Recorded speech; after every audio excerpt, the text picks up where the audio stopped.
think we're live. Check around real quick.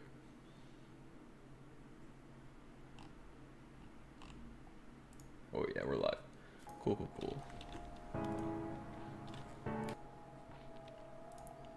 One sec, we'll do a little bit of promotion.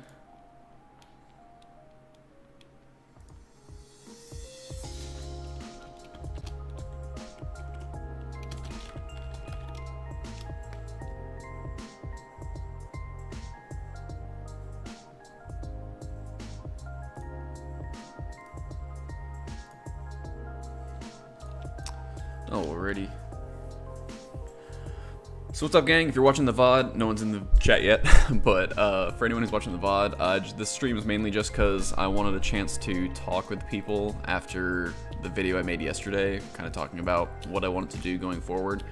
So that's what it's about. Hopefully some people come in, but we're just gonna have a fun time also just doing some BGs and chilling, so looking forward to it. Go ahead and queue up.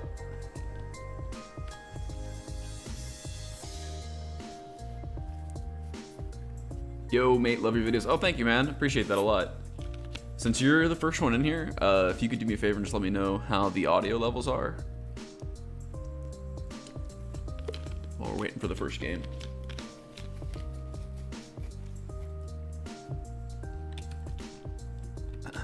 Hope you guys are having a good chill Sunday afternoon.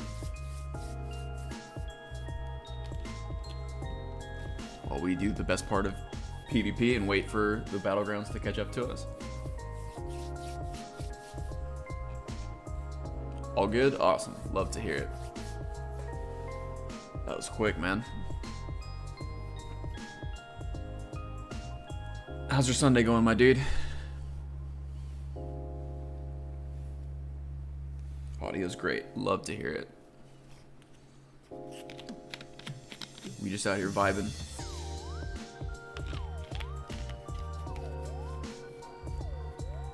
Hopefully this is the last stream I do with this graphics card too. I just got some big upgrades for my PC. I just haven't installed them yet. I got a 3070 GPU. I've been meaning to set up, and I've got a new CPU coming around the corner too. So hopefully things look okay today, but they should look better in the future going forward. So.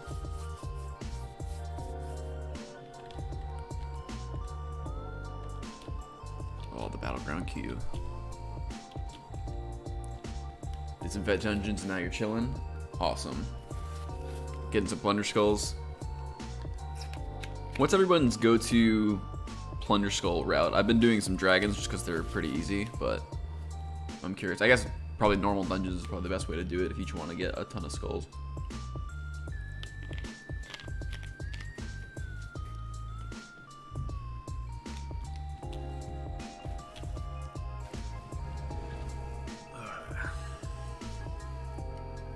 What builds am I using? I've got a few, so that's a good idea. Let's talk about that for a sec.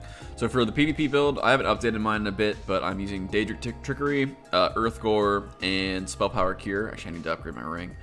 And yeah, in back bar, I've got the Potentates set for staying alive a bit easier.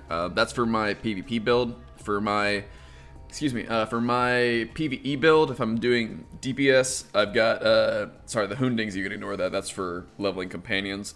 I use Reliquins, and I use Sea Serpent's Coil. Sea Serpent's Coil is so crazy. Hey, what's up, Lost? How's it going, man? What's the other set? Oh, and I use Briarheart. Briarheart and Reliquins is my go-to for DPS and PvE. For PvE, I use Symphony, and Hollowfang and Spell Power Cure. And then, yeah, that's about it. I've got a weird, the Hoonding stuff was just because I wanted to make, I wanted to max out the companions while there's double experience. I've leveled up, I got Ember to max, I still have to get Isabel up to max, and it's been a grind. Hey, what's up, everybody? People are starting to pour in now. Hey, what's going on, Triss?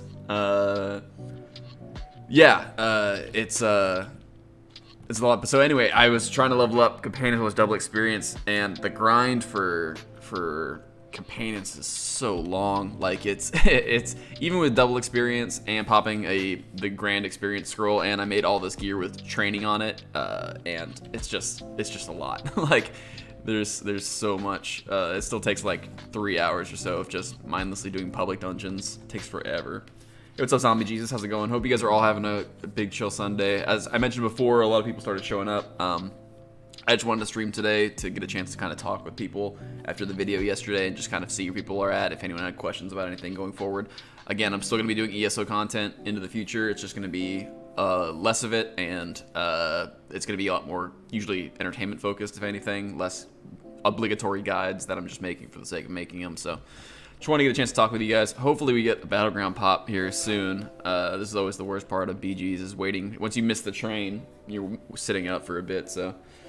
But we're just chilling, hanging out, having a big chill Sunday while we wait for stuff to get started. I got a Dr. Pepper. I've got groceries showing up here pretty soon, but video yesterday, yeah, I put out just kind of a quick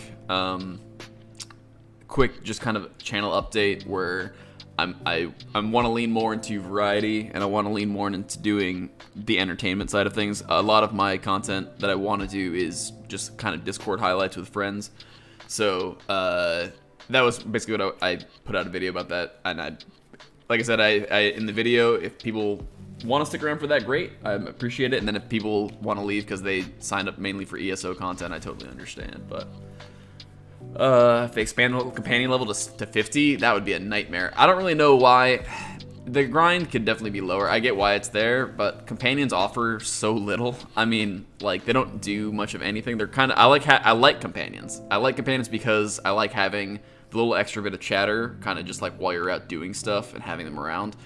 But having them, like, they don't offer you anything. So having a max level companion that's fully kitted out, like, isn't gonna help you on a new tune, like, at all, really. So I don't really know why it takes as long as it does to get them to max level, but I did want to get all their perks because I think their perks are pretty cool. Hey, what's up, Meridia? How's it going? I'm level 7 on my sad stat. What does that mean? Oh, here we go. Finally, let's go do some BGs. We are in full support build, so that means we're going to be mainly just hanging out with people. Hopefully people want to play objectives. If they don't, it's out of my control, but alright, cool. Full squad, and we're doing deathmatch. Perfect. Love deathmatch. Don't have to worry about objectives in deathmatch. I'm still waiting for when they do PvP Battleground weekends for one that's just deathmatch, and that's going to be the week that we just grind. If the game's harder, the companions would make sense. Yeah, the companions, so like, again, something I talk about a lot is the end game content is pretty well, like, it's good difficulty. It's just like Overland. That's way too easy, and you don't need a companion for Overland. Like, that's one of the things with, I was concerned when companions came out that was going to be something that was like paywalling people, and then I thought about it for a sec, where like, if you don't have a companion, you're really not missing out on anything. So, anyway, let's go. Hang out with this guy.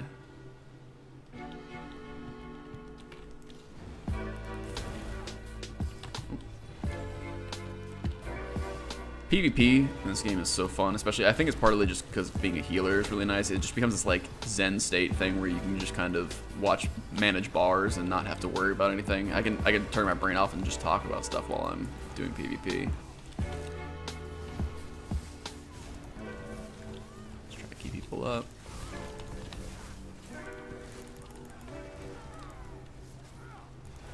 But yeah.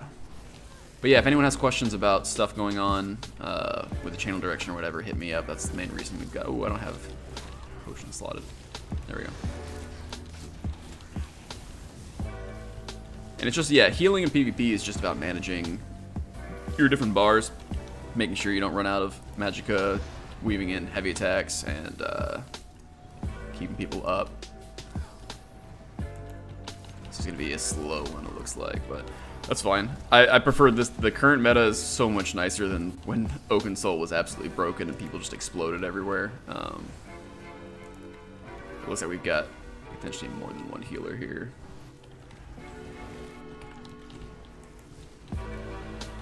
Come back to ESO if they add new BG map modes or actually make the game zones difficult. I wouldn't count on Overland getting difficult. And I wouldn't count on new PvP map modes either. PvP kind of gets ignored a lot, but yeah, Overland I think is definitely going to stay. I think they like where they're at right now, even if I disagree with it. I think it seems to be that they want to do kind of the progression. Oh, hang on, I mean pop still. No, we're good. They like the progression where it is right now, and again, end game's content's really good and challenging. It's just getting to that point, and it takes a long time to get to that point, and I think people get bored and along the way. That's a pretty common issue in my opinion. But hey, what's up, Ven? How's it going, homie? I hope you're having a good, chill, big Sunday afternoon, or whatever time some people are in. One quick note, while I meant to bring it up earlier and I keep forgetting, I do have groceries on the way. I get my groceries delivered on Sunday, so I will have to AFK for just a sec when that shows up, but it should be just a sec. But yeah, we're probably going to stream for a couple hours today, just doing some BGs and hanging out and talking, so. Which is why I don't play ESO anymore. Yeah, I completely understand. And I get, like, I think they should address that at some point, but I feel like they won't. I feel like they like where they're at. And again, a lot of people, I don't know. It's such a mixed bag. There's a lot of people who really enjoy how casual the overworld is because they don't like playing hard games or anything like that. And again, it doesn't have to be hard. Just like challenging would be nice. Like when you can solo, I feel like world bosses and stuff shouldn't be soloable, and the fact that they are, like, really easily too. Like, they're not difficult. It's just like, can you block targeted attacks? Like, I don't know. I feel like that should be a group effort thing that people have to do together. But Overland, so I'm really looking forward to the next DLC coming out, because I've now that I've got like a bit crazier of a build, it's just like really exposing just kind of like how simplistic the Overland content has gotten. But still, I mean, the story's not bad, and at least and the parts that I do like, I really like. Like, I still love the Telvanni Coast, or not Telvanni Coast, but the Telvanni quests in Vardenfell. Those ones are really well done. The hides, what's it, Sun and Shadows or Hides or Heart, whatever it is. I can't remember the Argonian quest there, but I love that quest line. Started to play ESO because of the vampire gameplay, but they nerfed vampire for PvE. Yeah, vampires always seem to be pretty upset, and I wish that's the thing with the curses. I like curses a lot. I wish curses didn't become your entire character. Like, if you're playing a werewolf, your entire build becomes, how quickly can I get ultimate and then stay in werewolf form for as long as possible. Vampire stuff becomes, how many vampire bars skills can I have in my bar. I kind of wish you could just be a vampire or something like that and have it not be like the defining trait of what your character is, but it is what it is. Doing alright, just woke up and it's 3 p.m. Hell yeah, dude. Me too. I woke up at, I've got an alarm set actually for, I work nights and I'm super nocturnal. So I don't wake up until like almost 2 p.m. on weekdays, and then so on, to not ruin my sleep schedule. What is blocking me in? It's an ult. Oh, no? I don't know what that was. That was weird. Anyway, I've got an alarm on Sundays for 3 p.m. to make sure that I don't ruin my sleep schedule. So I'm right there with you, Omi. We do not seem to have a ton of damage on our team, but it is what it is. Ain't no thing. At least we're not dying. I'll take second. I haven't done any battlegrounds today, so getting just the first win is fine with me. But we're probably gonna stream for a couple hours today, so strap in if you're here for the long haul. I woke up at 2 p.m. Hell yeah! See, this is the nocturnal crew, and I'm here for it. And again, let me know, gang, if the audio is too high, too low, whatever. I haven't streamed in a hot minute, so I kind of am just winging it today. I just wanted to make a video today to hang out and talk with you guys. So, opening content is too easy, which was veteran story mode. Yeah, that's the easiest fix, and one I've kind of touched on in other videos, and something that I want to still talk about more. That's hang on, we're pop rest ult. That's one that I feel like is the easiest fix, and something I see done in a lot of other games. I know Star Wars: The Old Republic does that, where you can And also it's just a good excuse to, I would like to have an excuse to revisit the quest lines, because again, I don't remember what happens in a lot of them. It's been so long since I've done so many of them, and it's funny when characters talk to me like they know me and I have no clue who they are. Like some of them are more memorable than others. Like obviously I'm gonna pop off when Naryu shows up again, but yeah, I would like, I really want, I use this excuse a lot, or this example a lot, and I feel like it's one that's super relevant, was that like the Mehrunes Dagon fight is so underwhelming, and he's a Daedric prince, like it's crazy how and you could just beat him with just like light attacks. Like I hate that. I want to have an excuse to go back and fight him for realsies. And you just slap on some easy, you know, titles and whatever, and the usual fare, and then give people an excuse to do it. I feel like it's such an easy fix, but we're getting blown up the rest of ult here. Where's the hunger come from? Yeah, it's the Depths of Malatar monster set from. I'm pretty sure it's the monster set. Someone else will know. I'm not great at item sets, but I just run. That's the thing, is that people every now and then will ask me like, "Oh, do build videos?" And I'm like, I don't know nearly enough about builds. I just run what other people tell me is good, and it seems to work. So I don't know item sets super well, but yeah, it summons that hunger and it does like a conal attack that's pretty easy to position out of the way. You just want to make sure you're not like bringing it. It'll track you for a bit. You want to make sure you're not bringing it into your teammates. I'm probably doing it all the time, but that's also because I'm trying to talk to people. So. Also, this music today is a Spotify no copyright playlist, and we're gonna hope they're being honest about that. So, you know, roll the dice. It's fine. Hopefully, we don't get demonetized. But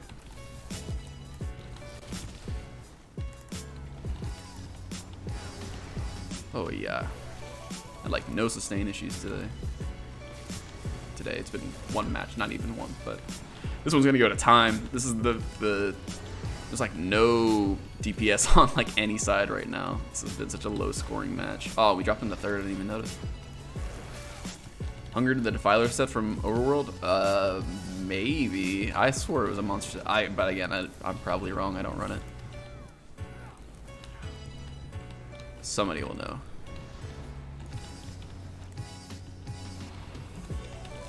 Oops, that was an accident. Do yourself a favor and take off. Oh, I'm like way away from my team. Do yourself a favor and take off double tap to roll if you still have it on. I accidentally roll so frequently. I'd kind of like to go be with the rest of our homies. Yeah, there we go. Hanging out in their spawn. Don't know if that's our wisest play, but we're support, so we go where our team goes. Oh, barrage. Relax.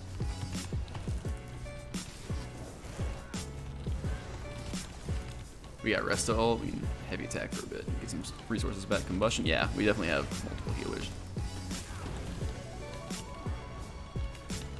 Meridian's correct, cool. So yeah, it's the Defiler set from Overland then. Glad somebody knew. There it is again. Yeah, so if you notice, he tracks me, and then I dragged him right into my friend like I said I shouldn't do. So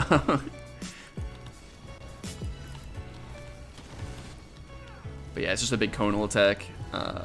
Whenever you see him, just notice who he's tracking, then move away from it, like that. Hard mode could be they only let you use one bar. I don't like stuff like that. Again, I really don't like Oakensoul from a fundamental standpoint, because I don't like things that let me click less buttons, basically. That's like my fighting game brain at work. I want to be able to have more options to hit buttons, and it's fine for people who want it. I never want Oakensoul to become meta, is what I'm basically trying to say, is that like having it become like the thing to do where I have less buttons to hit because they want to have a casual accessibility option that's too powerful. I don't want that to be the thing, but I don't mind Oakensoul as like an item anymore, but I definitely never want it to be the meta option. If it gives you comparable numbers, absolutely all for it. I'm fine with letting people run with it, but I just hate. I don't ever want to have to use Oakensoul. You get an AoE warning at your feet. Yeah, it's pretty easy to dodge. It's just a big conal attack. proccing a lot today. I've got no idea what's the meta stuff to run in PvP anymore, outside of support builds. I don't know anyone's right. I know the new crazy sets got nerfed a couple. Oh, that's pop ulti. But yeah, I don't know. Healing PvP has become so relaxing to me, where it's just like, just watch the bars and just try to manage them. It feels like you're playing, I don't know, like a weird survival game or something, when you don't have to focus on killing other people.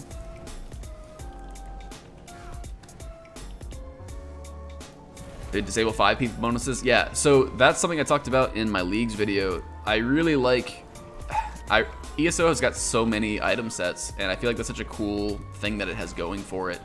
I'd like to see some challenge mode thing that encourages you to use the lesser used item sets and see what people can come up with when they're not having to run the meta thing anymore.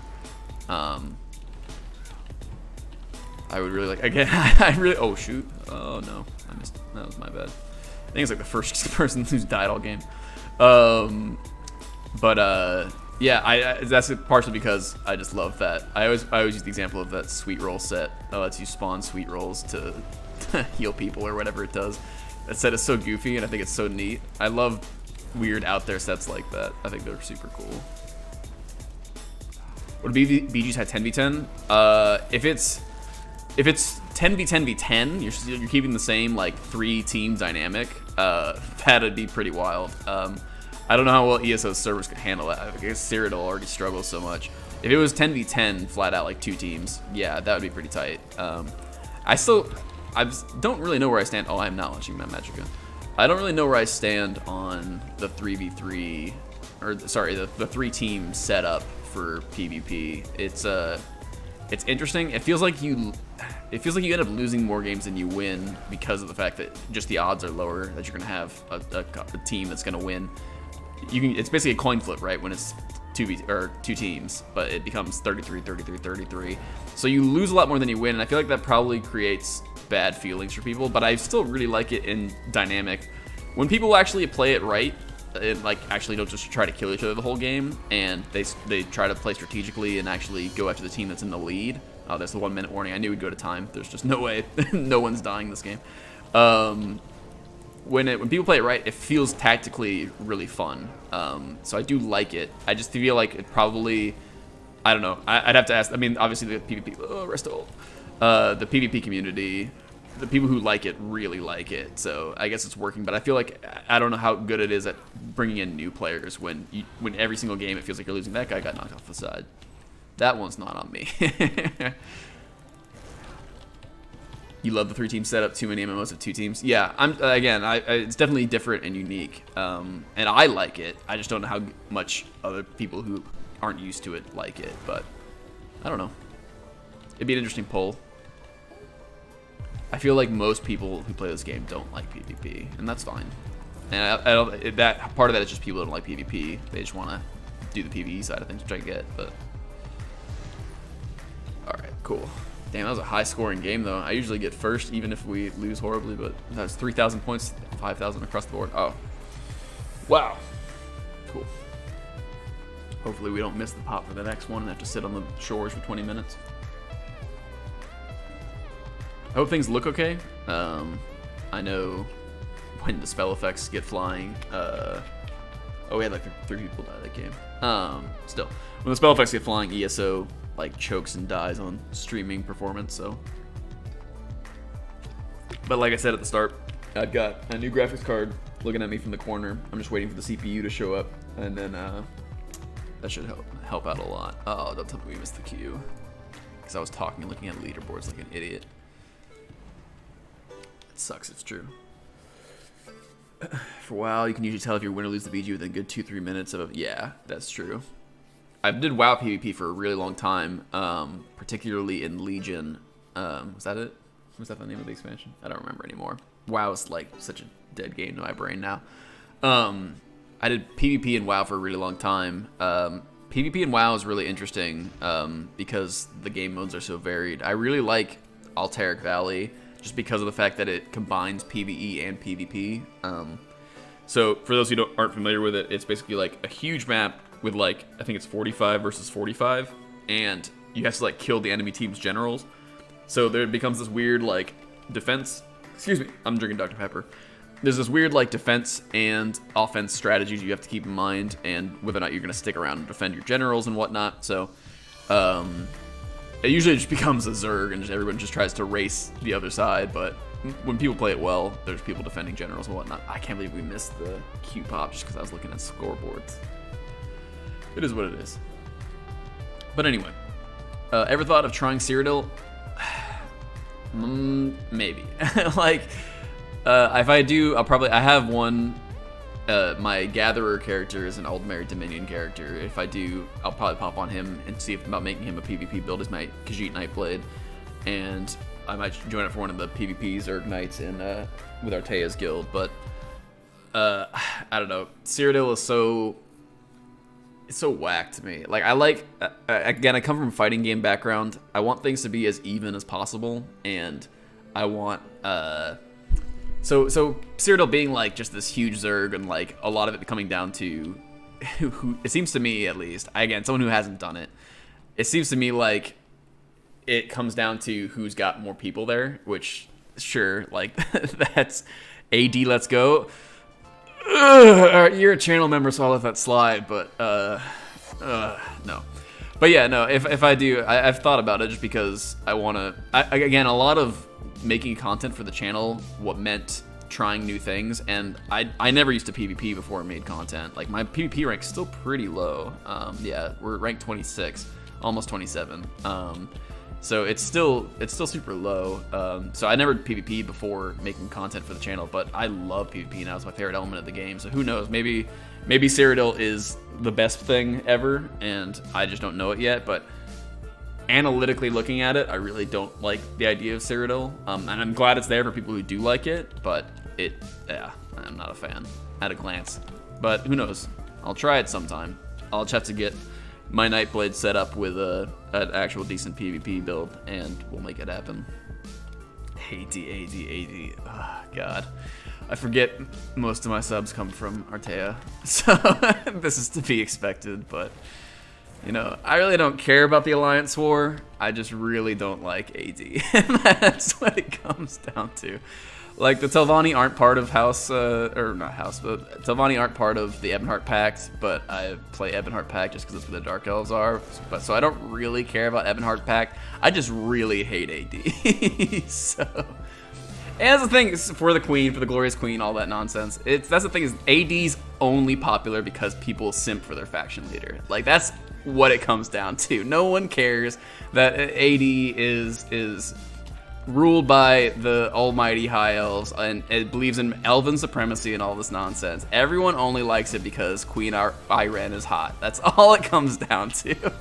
But, you know, fight me on it. I'll debate anybody who says otherwise. But, you know, here we are.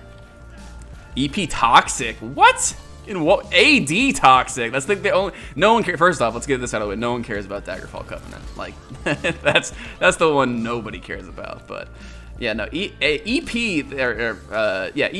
the only thing is, like, I love EP's lore of, like, all the other factions have a goal, like, hang on, this guy's exploding. Every other faction has a very clear goal. AD wants Elven Supremacy, the Daggerfall Covenant wants to rewrite the Empire of Man or whatever, and then there's EP, and we just want to be left alone, and that's mood, dude. Like, 100% I understand that vibe. That is, I too just want to be left alone. But, you know, here we are. Alright, cool, we got the ball. So, quick note, if you don't see me grabbing the ball in this game, I try really hard not to, even when it's obvious, because it's a lot easier for me to heal another guy with the ball. Oh, this guy knows what's up, he's doing LOS stuff. So that's what I like to see. But yeah, it's a lot easier for me to, I did not mean to dodge roll. It's a lot easier for me to keep another guy up than it is to keep myself alive while I'm also taking damage ticks. So I'm gonna hope and pray my randoms will pick up the ball, but alrighty. Sorry, I'm gonna try to focus for just a sec while we have the ball, at least. Oh, my groceries are here, but I will have to pick those up in a minute because we're occupado. That was super quick, what the hell? Yeah, this guy knows what's up. We'll try to keep HOTS running on him and keep him alive. Try and drop Fountain. I'm running out of resources.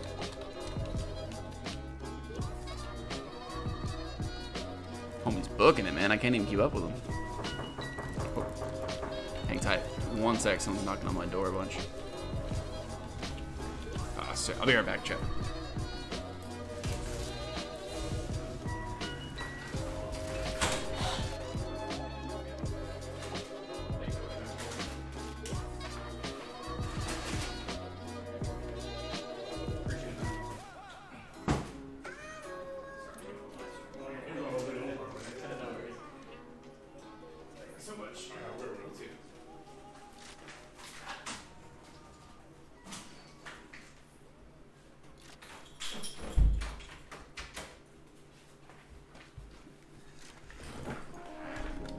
Alright, I'm back. Sorry, that was my chair. 1 sec.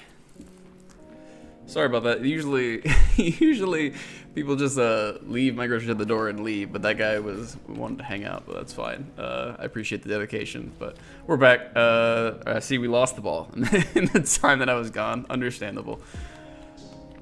Don't IM me, Loss. Come on, Brew. You know I'm streaming. But yeah, what is up, Swits? How you guys doing today? Hopefully it's a big... Oh my lord, that's a lot of damage. Got all my HOTS ticking too. Well, it's just here to remind me that I should have Do Not Disturb on, but here we are. Alright, hopefully we got the same flag carrier. Yeah, see, he didn't even need me. This guy's got it on lock. Alrighty. What's up, Jess? How's it going? I saw you earlier, but you're talking about EP, so... Loss! Stop, dude. I forget you have a US account, too.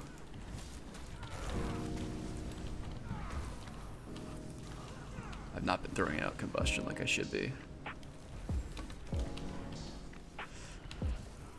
Alrighty. This dude knows what's up. Look at this line of sight blocking, chat. What a pro. Go ahead and pop Resto ult because he's eating a lot of ticks.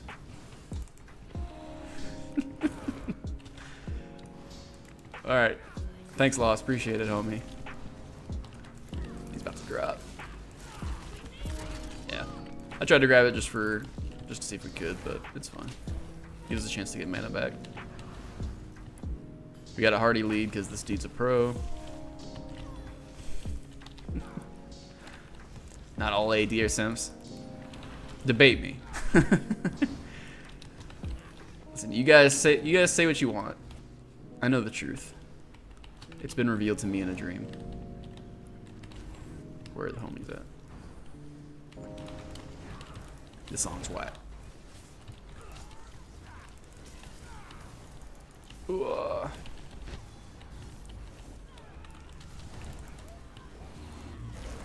Kill this man. Yeah.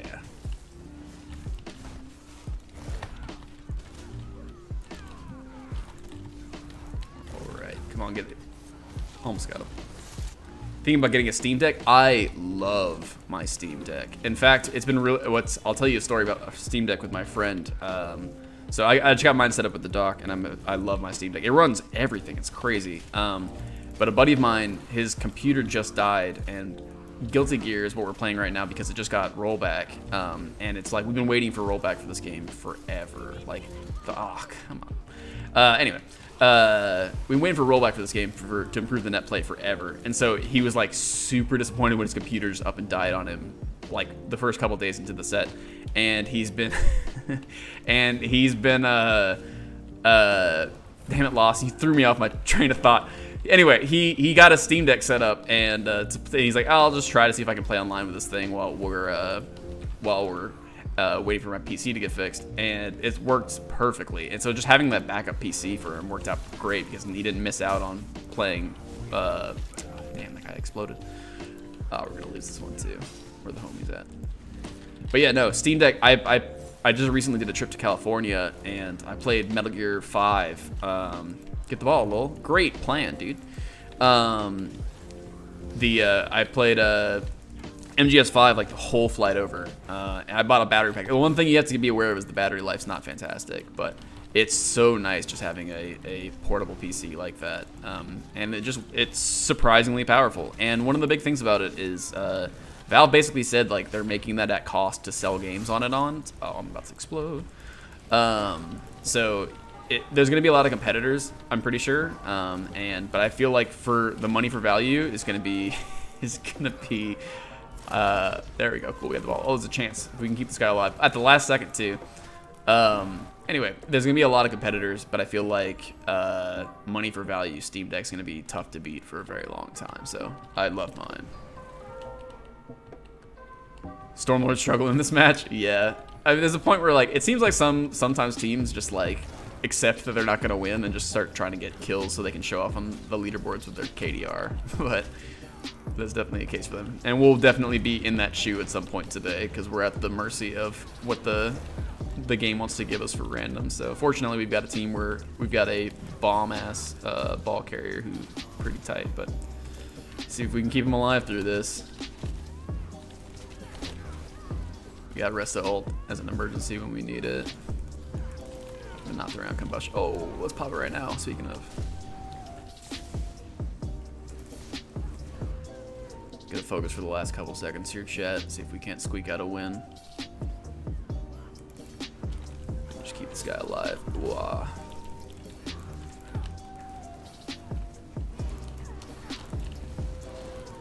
Can't pop any of my stationary heals. It's fine, he's got it. Oh, combustion. Oh, I'm out of mana. Chaos ball. Oh, I got it the last second. Let's go. Just gotta hang on for just a sec, chat. Please. Just gonna sprint around. Woo! It's that easy, chat. It's that easy. You just gotta be ready to scramble like that. You want a Steam Deck to play ESO? Now that, I don't know if I would do. So, Steam Deck has, I think, a terabyte hard. I think if you get the biggest one, it's a terabyte on it, which is not a ton of space. Oh my god, Lost, I'm putting you on ignore for the next few minutes. I'll take it off at the end of the stream. Damn it, Lost my train of thought again. Anyway, Steam Deck ESO. I don't know that I would play ESO on Steam Deck. It does work. I've seen people playing it online. The thing is, you got very little hard drive space. A terabyte's big for some people, but ESO, it's not that a terabyte is small. It's that ESO is huge. So the other thing that I've seen too is that, so I had an idea of installing it on mine when I first got it, because I just wanted to be able to do writs from my bed, which just seemed like such a nice, like whenever I'd be able to do crafting writs from whenever I'm winding down for the night. And so I saw people running it. It looks like it runs fine, but then I saw a comment that I've never done research on, and I don't want to spread misinformation without without knowing for sure. But somebody said playing on Proton, which is what Steam Deck runs on, playing ESO on Proton is against terms of service. I have no idea if that's true, so if anyone does know, please let me know. But that was the other things I didn't want to risk losing my account or something like that because of a random comment I saw on YouTube. So I wouldn't advise it, but if it does work, so I know that. Hey, Arte, what's going on? And yes, I ignored you because he kept throwing me off my game, homie. There's a chat room if you want to talk. So rude. Lost deserves it. He knows what he's done. Oh, we had a guy doing a cool RP walk. Sick, dude. I love that. But yeah. Again, said it a couple times already, but I hope everybody's having a good, big chill Sunday afternoon. I do want to start streaming more. I think we'll probably start doing these, hopefully like once a month at least. Probably not super frequently. I'm not trying to take on a streaming career, but yeah, we got Whip Astley. Let's go. I feel like Dragon Knights are in a constant competition with each other to have the best name. PS5 is coming some games, but the Rise is like 7. Oh yeah, I've seen console games going up. PS5 looks sick though. So I would probably, if you're choosing between the two, oh, Capture the Relic. I hate Capture the Relic. We're gonna go with whoever is leaving. Like, just let me play. I'll play Deathmatch, and I'll arguably play Chaos Ball. I hate Capture the Relic.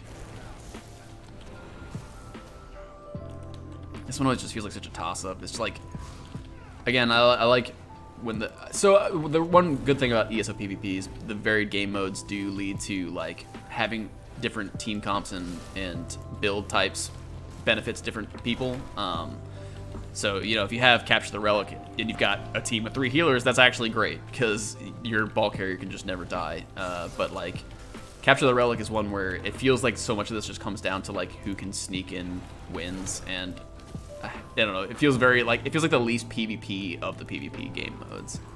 And also, sometimes it just takes for 16 years. So if you get a stalemate, but I'll play Deathmatch all day. Deathmatch is the best. I think everyone agrees. I think everyone's waiting for the PvP weekend when there's Deathmatch. But holy moly, there's a lot of Deathmatch. Relax, guys, relax. I feel like, so this is one of those things where it's like, I feel like this is just a losing battle for us because they're going to keep respawning, so there's no reason for us to keep pushing this way, but we're at the mercy of what our randoms want to do, so we're going to be stuck. Okay, cool, they're getting third party now, so now would be a great time to go in there and do stuff, homie. They got one guy just sitting there shielding on the relic. What a lad. What are we doing? Like, what are we just hopping around here for? I cannot believe. I get why. I still cannot believe that you can't queue with friends in this game without going into like, you're gonna tell me that like I can't play with one other person. I get not letting like people group as like a full team, even 3, because that's basically a full team. Ooh, this song's funky, let's go. But I just want to be able to play with at least like one homie, and I don't feel like that's gonna skew the matches so hugely, but here we are. Alright, I guess we're just gonna hang out here. Get LOS'd. Oh, okay, cool. They stole our relic. What a twist. Like, this is why I hate Capture the Relic. Somebody asked me the other day. I was streaming for some friends. We're just hanging out, because that's what we do in our Discord group. Like, no matter what anybody's playing, we all just watch each other play stuff. I was like, I'm gonna do some ESO PvP, and one of my friends goes, "Oh, I thought you hated ESO PvP." I'm like, "No, I love ESO PvP." He goes, "Oh," and I go, "I just hate other people." Like, people who play it drive me crazy, but it's fun. But yeah. But yeah, let me queue up with one other homie. Is that really gonna skew the balance so much? Let everybody have at least one duo and then 2 other random singles. I feel like that's not gonna throw things off so hugely. What are we doing, man? We're not even at the ball anymore. A small question, is PvP more active on console or PC? I have no clue. I would almost definitely assume that it's more active on PC, because I don't know. I feel like most activities are more relevant on PC, because playing ESO on console is woof. Playing without add-ons and stuff? Yeah, no thank you. This guy's gonna try to sneak one. I guess I can try to sneak one too.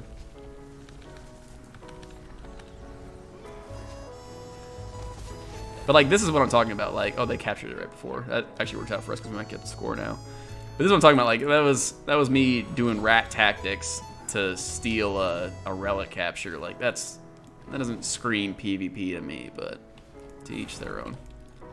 Let's see if we can hold on to it. Try and LOS these guys for a bit. Hello. No. There we go. Got the cap. Now we just gotta stop this guy. Also, the other thing is that I hate this mode with, like, the capture animation breaks all the time. So you'll be sitting here, like, just shield bashing a guy for, like, 20 minutes. And then suddenly he's just got the ball even though he's, like, doubled over. It's so frustrating. Like, I hate this mode. Now I gotta, like, shield bash, like, 20 people for a few minutes. Like, who plays this and it's like, ah, yes, skill. Like, it's so whack, but it is what it is. I'm getting exploded by this werewolf behind me. Alright, let's just chill for a sec, homie. Yeah. To be expected. PC's more active? Yeah, there you go. Different battleground modes should have different queues. I feel like there's not enough of a scene. I feel like that would just flat out kill certain modes. Like, I don't know who's queuing up for Capture the Relic. Like, for the few people who do enjoy Capture the Relic, they're gonna have a very bad time when their queues now are like 60 minutes. So it is what it is.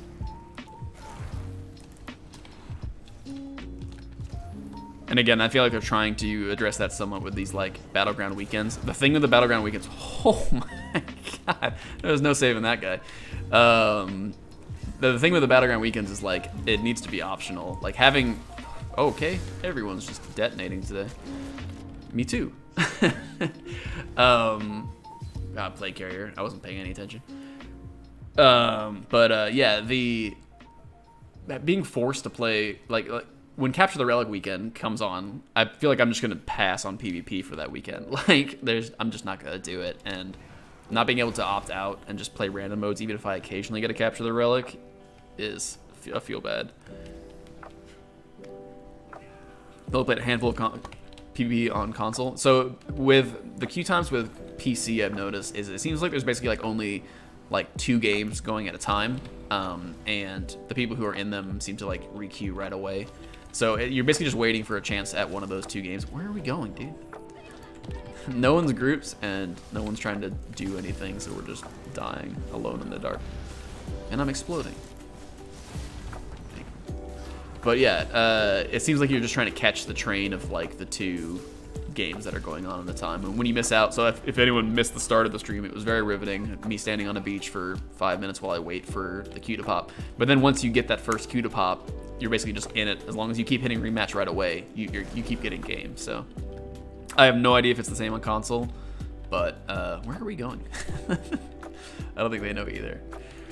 I think this one's pretty much over, but I welcome death because I want to get to a different game match. Birthday Train? Dude, I would love to play Birthday Train. Tyler, you would know. Does Birthday Train get you DMCA'd? I'll switch over to gear music in a heartbeat, because that shit won't get me DMCA'd. I know Blaze Blue music will get me DMCA'd if I hit a vocal track, but I couldn't reach him in time.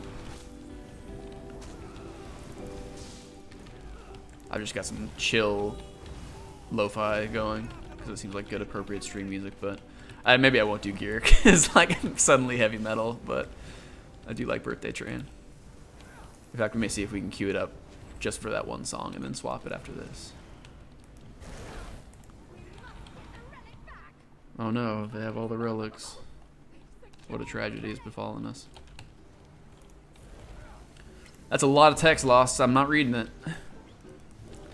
You done vocal strive, no problem, and Rexford's and Raven's theme? Cool. I think we may queue up Birthday Train just because more people need to be exposed to Birthday Train. Haven't tried Birthday Train. Well, you're a fake gear fan then. I don't know what to tell you, bud.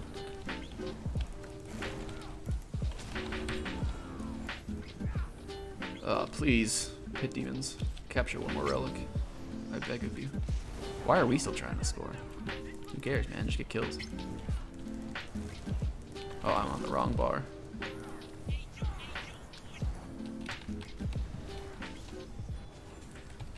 Huh. Anyway, what are you... Oh, thank God, we're out. What are you guys doing on... I'm sending them for you to read. Oh, perfect. Thank you. Yeah. Lost likes to IM me directly on Discord and then bait me into saying specific things. See, this is exactly what I'm talking about. We got out, queued up, immediately got a new game. If I hadn't queued up right away, we would have been sitting on that beach for another 6 minutes. But yeah, Lost likes to send me, oh, we're in mid-match. Okay, cool. Crazy King, I don't mind. Crazy King's pretty fun. It's just, I think Artea calls it Spicy Deathmatch, which is pretty accurate. Whoa, that's a lot of damage. And there's another one that we can have multiple healers on, and it doesn't matter. We just gotta have people on the point. The only thing that drives me crazy about this one is when people don't stand on the point. Like, people will fight directly next to the flag and then we don't get any points for it.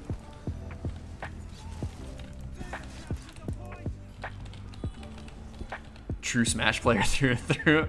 Yeah, I'm waiting to make my Lucid Button Master exposed video where I reveal his dark history as a Smash player. Oh, lordy, lordy. Look, he's turning 40-40. It's me. Who's my favorite Daedra? Are you referring to like Daedric Princes or just like Daedra in general? Daedric Princes, I mean, I worship Azura. That's my RP. Yeah, see? Lost knows. Someone resurrects me. That never happens. Yeah, no, I worship Azura. I don't think we'll ever see Moonshadow in ESO. I think it's actually even technically locked off in this time period, but I like all of them though, and I still like the Plains of Oblivion. I think they're the coolest. Why? Oh, I have no stamina. Oh, I forgot I got resurrected. I still want to see all the Plains of Oblivion just because they're such a unique chance for the artist to go wild in terms of like location. Not barring yourself down with reality means you can do some cool stuff. Yeah, unless you're talking Daedric species, in which case, like, I don't know, Dommy Mommy Dark Seducers, I don't know. Dark Seducers are pretty tight, even though they're pretty lame in ESO.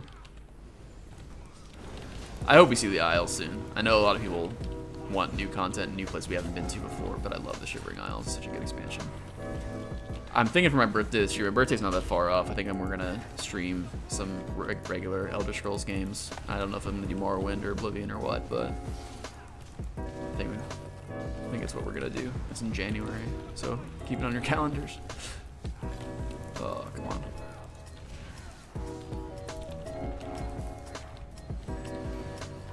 He likes Mommy Azura? Yes, I do. Shima Queen. That's honestly just because of Dark Elf stuff, though. Like, I don't really have that strong of an opinion on Azura, but...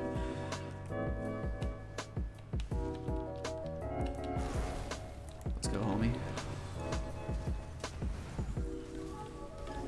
So for anyone else who's, like, looking at healing and support for BGs, something to keep in mind is, like, you need to be heavy attacking all the time to be refilling resources because you don't have nearly as many as you do in, like, PvE in terms of resources. But, like, oh, I meant to pop Resto ult. I was trying to explain what I was about to do, and then I didn't do it. Popping your Resto ult means it's just a chance for you to, like... Most people aren't going to die if you've got your heal over times up while your Resto ult's up. Like, it's pretty unlikely that you're going to need to pop any other additional healing. So you can use that time to just get a lot of your mana back. So you can dip to 0 mana if you've got Resto ult up. Obviously, having both is still better, but... and Tribunal, you're writing a small piece about Soth the Sill. The Tribunal, so here's the thing, like, I think they're super cool. In fact, I actually use, hang on a sec, let me not die. I use, we have like a work chat, and for our offices where I work, and I actually use Vivek as my avatar for that. But I like the Tribunal. In character, I hate the Tribunal. Out of character, love the Tribunal. I think they're really cool. At least, except for Almalexia. Almalexia is whack.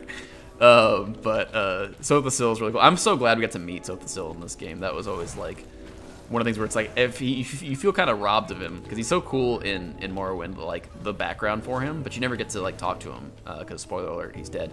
But I'm not going to feel bad about spoiling a 20-year-old game.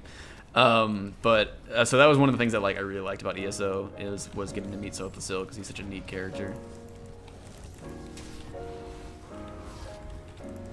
Haven't played ESO properly since update 35, but here I am not losing Salty Sean content. I really appreciate that. And hope everyone's having a good... Oh, Lord. Be cool. That's the thing. It's another thing for healer players. It's so funny healing PvE after I do PvP, because, like, PvE is such a balance of resources. Why can't I heavy attack anything? Such a balance of resources, and PvE. You suddenly, when you heal PvE after healing PvP, when you have like 8 times as much mana, it's like the hyperbolic time chamber. Like, suddenly you feel like you can heal anything because you just feel like you have unlimited resources when it comes to PvE. So, Bionicle spoilers, yeah, that's basically what Soth the Sill looks like in the end, right? He's just a big Bionicle hanging up. And then they kind of weirdly, I don't know how people know this, but, like, he's still debatably alive. The card game, not Tribute, but the Elder Scrolls Legends or whatever it is, like has him upload his consciousness into like a weird robot matrix thing, and I think it's actually optional, so it's debatably canon. And again, I don't even know how much if you would call Elder Scrolls Legends canon, but so he's still like technically alive. He's debatably the last living tribunal, because since Vivek's missing, probably killed. But yeah, tribunal lore is super neat. Amaflexia. She's got some guns, man. I always soul trap her and keep her on my mantle when I play Morrowind, because she's the worst. But we're gonna lose this one, but it's fine. I'm fine. Also, just trying to PvP with these guys. No one's dying, so we don't need to play objectives. It's not the end of the world. As long as we put up a good fight, ain't no thing.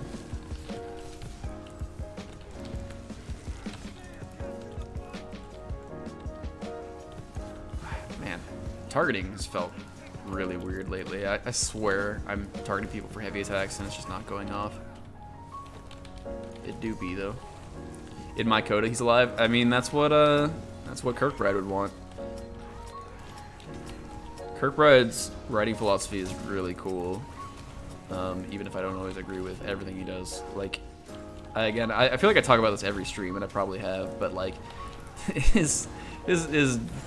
his non-canon Dark Elf lore has like them going to space, and there's parts of it I think are really neat, like the Nerevarine showing back up piloting Kukulkan, but that is a bit too much for me. But I love Kirkbride still. But his general writing philosophy is like, if you don't like something that's canon, it's make believe, like accept your own canon, and that's like a cool way of thinking of things, especially with how xenophobic a lot of authors are in terms of like they want their lore presented in a certain way and only in that way, and then they get upset when like some other third party gets rights to things and then changes things. Like, just don't accept it then.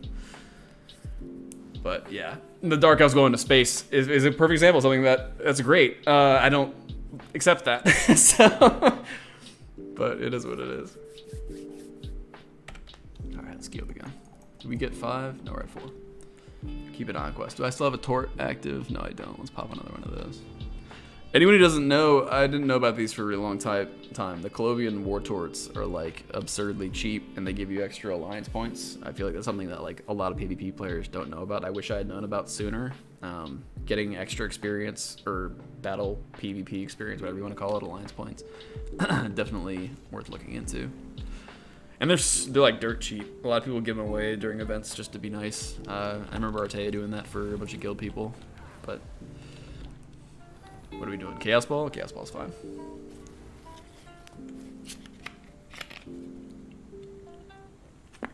Sorry, Dr. Pepper break.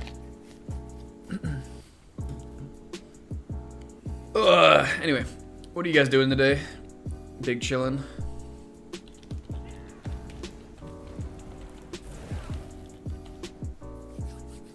Hope everyone's having a good, chill Sunday afternoon. Still have your war torts? Yeah, nice. There again, just if you run out, just pick up some more, or even just ask if people will buy them for you. I'm sure. Huh.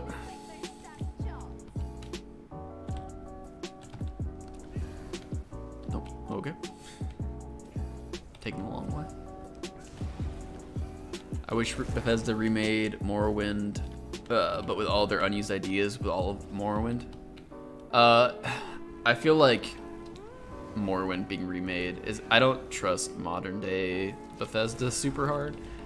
I would rather play a fan recreation or something like that, where like I know they're gonna keep everything the way it is. But yeah, I feel like I don't know. Morrowind's such lightning in a bottle of a game. I feel like you can't replicate it. But who knows? If they did, they would take out a lot of the like tedious stuff that like I get why people don't like, and I probably wouldn't like if I played Morrowind for the first time in modern day. But a lot of that stuff has meaning and worth. Oh my god, detonated. You caved and made a Slayer guide? I mean, hey dude, like people would definitely have been asking for it for a while, and like it or not, you've become a big resource for Slayer players, so I don't blame you. And I'm sure it's gonna blow up and get a lot of views on it. So, got all your Jamora plunder skulls for the day. I've been lacking doing my plunder skull. I've been trying to do the crow boss every day, but I think I've been whiffing on. But I mostly just try and like hunt a couple dragons. I definitely haven't been doing all of them, but I hope you're getting loot. I still want to get the full. I haven't gotten a single drop from that new pumpkin outfit, which looks pretty cool. So maybe I start dumping event tickets into that, but lightning isn't broken. I mean, yeah, the good with the bad. That's the thing, like, even that has, like, lore reasons for why that stuff happens. Like, it's cool. Morrowind's such a cool game. Maybe that's what we'll stream. I don't know. I feel like it would be also kind of slow and boring for people who are used to more modern Elder Scrolls games, but who knows. Message retracted. I panicked because I thought a message got deleted and I don't even have mods in here, so maybe I shouldn't say that out loud. But here we are.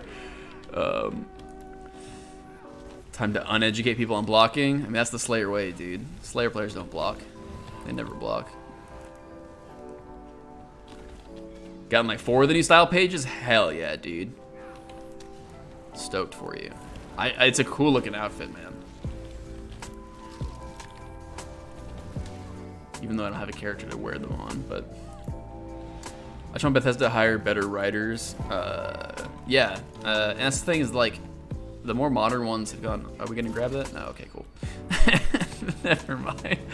The guy ran away from it. I think he may be also a healer, but anyway. Yeah, no, like, if you get that meme that gets reused all the time about like what quests are like in Morrowind versus Oblivion versus Skyrim, and how much context has just gone out the window. And I get it, like when you have to do voice acting for all that stuff, it's different than when you can have it as text, but yeah, sorry, I don't want to shit on games people I know people probably like, and I do like Skyrim and Oblivion. Like, I still play those games. I'm not one of those people that's like that hates those games. I just don't think they're as good. But like Morrowind is so different and alien, and I like weird shit. I've talked about this before. Like Planescape Torment is one of the best games. Where did they go? I lost my team. I see they have the ball. They must be upstairs. Planescape Torment is one of the other like best. There we go. They dropped the ball. Who's picking it up? Not me. All right, cool. Planescape Torment is so weird and bizarre, and that's why I love it. And so Morrowind being weird, like, I don't like Oblivion and Skyrim as much, also just because I don't like the setting as much. Like, and a lot of the deep lore for those locations is always super weird, but they never present it as such. Whereas like Morrowind is front and center. Like, it's like, here's like floating jellyfish dudes, like everything about it for the second you get out the gate. And Todd Howard said as much. People shit on Todd Howard, and they sometimes rightfully so, but also the guy knows what he's doing when he comes to making games in terms of like he's got a vision. Like he mentioned that the goal with Morrowind right out the gate was that you are a stranger in a strange place, and that's 100% accurate. And even though he wrote the worst quest line in Morrowind, the Imperial Legion stuff, which is like, you can see the prototyping. Oh, I have not been watching Stamina. You can see the prototyping for Oblivion and Skyrim quests, where it's like the Imperial Legion in Morrowind is the most boring faction. It's just like very cut and dry. We need you to go into a dangerous dungeon and get this thing and then come back out. And that's what they did for all the later games. It's just like, whereas Morrowind is like, oh, I'm glad that happened on stream. I don't know why I thought I could live through that. But still, like the later ones, like Morrowind is so much more about living in the world and being part of it. And here's just like everything you could want to know about it. It's presented to you. It's weird, it's bizarre, but we have lore reasonings for these things. And then you get to like Oblivion and Skyrim, and it's like, oh, it's fantasy Europe, or it's fantasy Rome, but it's fantasy Viking land. It's stuff that's been done before. And again, the deep lore behind those things is still cool. Like the voice has a lot of interesting implications, but it's never presented to you. It's only there if you want to look for it. Some people would say that's a good thing. It doesn't bog down the gameplay, but I don't know. I don't like it as much personally. But sorry, I've been ranting for like 20 minutes and not reading chat. No, Lost. I didn't say that. No. Yeah, I do need to make some mods, but also I don't want to like task my friends with. I don't stream enough. I don't want to task my friends with like, hey, watch my streams because I need cops in here. But I'll pick it up because this guy doesn't want to. I'm terrible as ball carrier, but we'll run around for a bit. Fantasy Finland, yeah, Finland. But anyway, I can only play mod Skyrim. Yeah. I don't like playing with mods that much in most games. There's a bunch that I still want to try. Like I want to try the modern remakes of Morrowind and a lot of the content that goes beyond Skyrim in Skyrim. And I'm gonna die. Yep. But I don't know. Mods always feel funky for me. Skyrim's cool and all, but the quests are dumb. Exactly, yeah. That's what I'm talking about. So again, and that's you. As much as I was just praising Todd Howard, you can blame Todd Howard for that, because that's his idea. Skyrim has infinite quests. Cool. They're really lame. So, like, for perspective, like a typical Morrowind quest is like, hey, these guys want you to carry the slave across the border, and it's like, okay, cool, weird. And then you find out that like they're hoarding skooma, and they kill that slave on the spot. Like, and you're like, what am I an accessory to? Like, what just happened? Like, it's so. And if you go into Morrowind expecting that, the quest is a lot less cool. But when you do that quest organically for the first time, that's so cool. Like, and you're rewarded for talking and finding stuff out, and as opposed to just blindly following orders all the time. That's the thing, is a lot of people, the Fighters Guild quests always suck in Elder Scrolls games. Morrowind's the one exception, because like Morrowind, if you're just following orders, you do a bunch of bad stuff, and you're just like, weird. Why do people not like me as much? And like, you don't really think about it. You're just following orders. But if you investigate and you talk to the right people and you're paying attention to dialogue, like you can subvert that. But if you're just blindly going along, you miss out on that. What am I heavy attacking? Yeah, no, it's the quests are night and day, even though you have to deal with a lot of nonsense on the way. Morrowind best writing? Yeah, I'm not gonna fight you on that. You're 100% accurate. Morrowind has far and away better writing than like most RPGs ever. Please post rant video. I don't know. Maybe after we do this variety stuff for a bit.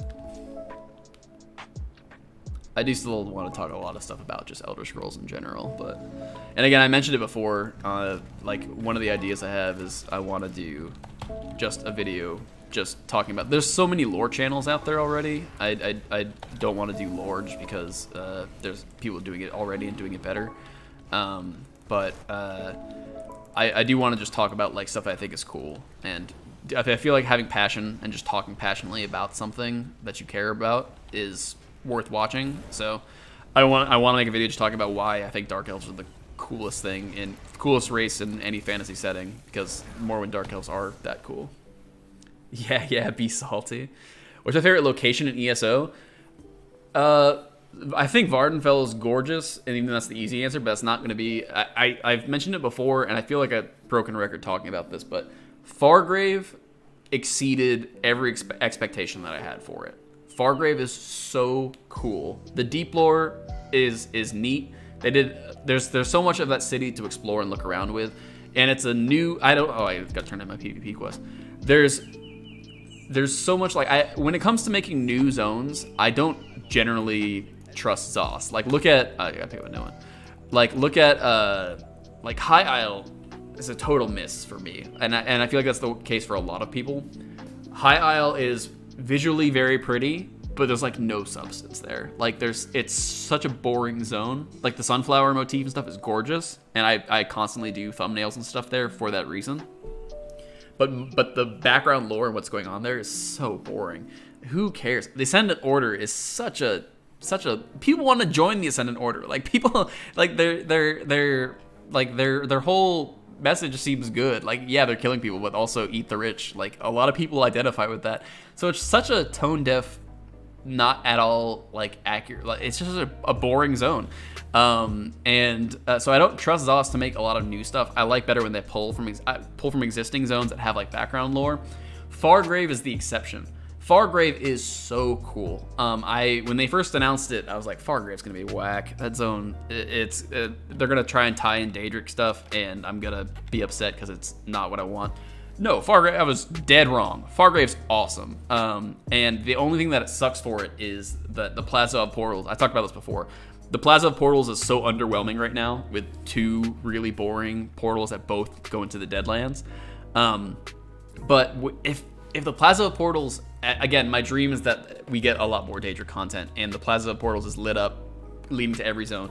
But the background lore, it's the first time that I read the community articles and was like, this sounds awesome. I mean, it was Fargrave, because it takes a lot of inspiration from, as I previously mentioned, Planescape Torment, and you can tell just from like the motif, the colors that they use there, everything about it is like immensely. No one can convince me that they weren't inspired by Planescape Torment with that setting, but I don't care. Planescape Torment's freaking awesome. And it's the same thing with like Planescape is to give a brief background to people who don't know Planescape Torment. It's an old RPG, and it's the same idea of Morrowind, where it's like you don't know anything that's going on here. Nothing about this setting it's all presented in a natural way to you, but it's so alien to you as a human. And so it's the same type of idea where like they were talking about in the Fargrave lore about Daedra want to trade experiences here because material goods carry no value to them. That's the same kind of thing you would see in Planescape.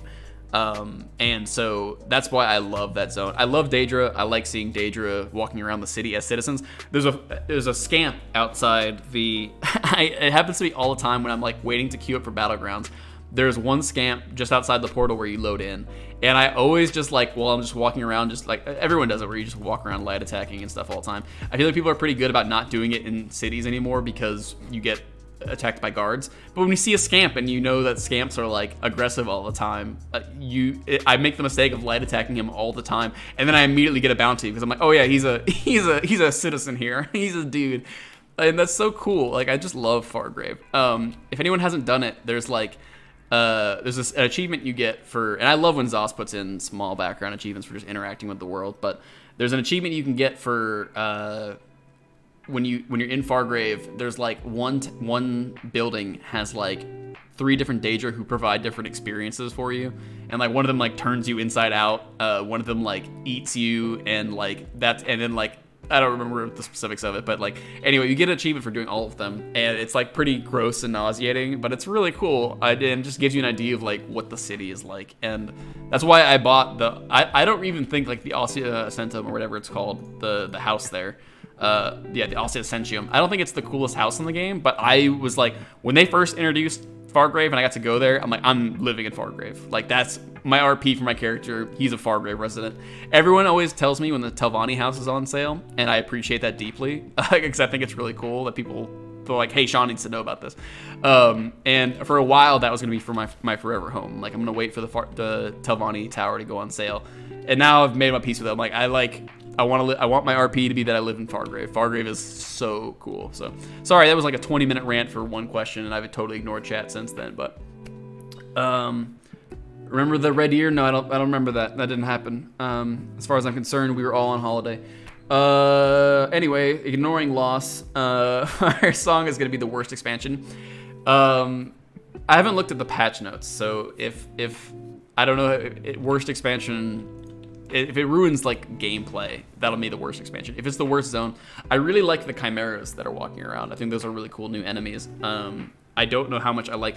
That was the thing with High Isle, was that the Ominos or whatever this part of it's called, the really forested part. This zone sucks. This is like one of the ugliest zones. Like regular High Isle, yeah, it's boring, but at least it's pretty. Ominos is not pretty. Ominos is hideous. Like this zone sucks, and that seems to be what they're pushing forward with the new Firesong zone or whatever it's called, whatever the new expansion is.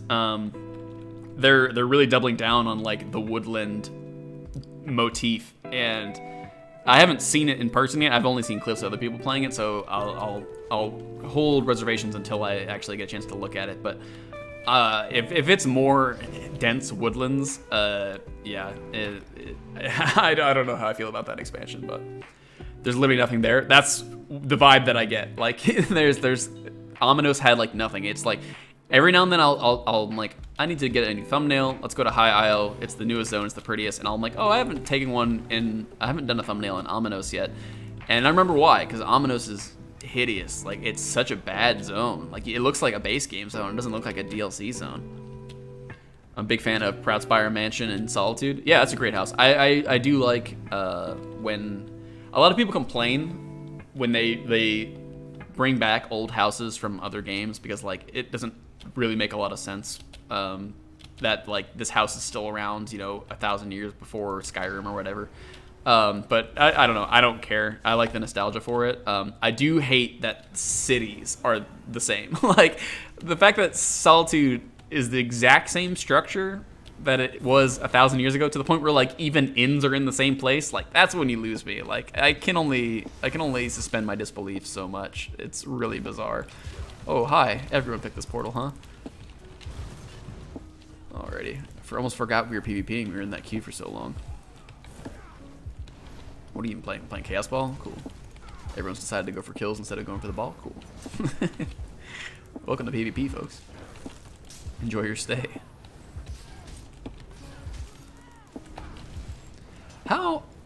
Answer this question for me, chat, because I don't do Cyrodiil. How hard is it, honestly, to get Emperor? Because I always thought it was like absurdly hard. I never looked into it because I was like, well, I'm not gonna do Cyrodiil.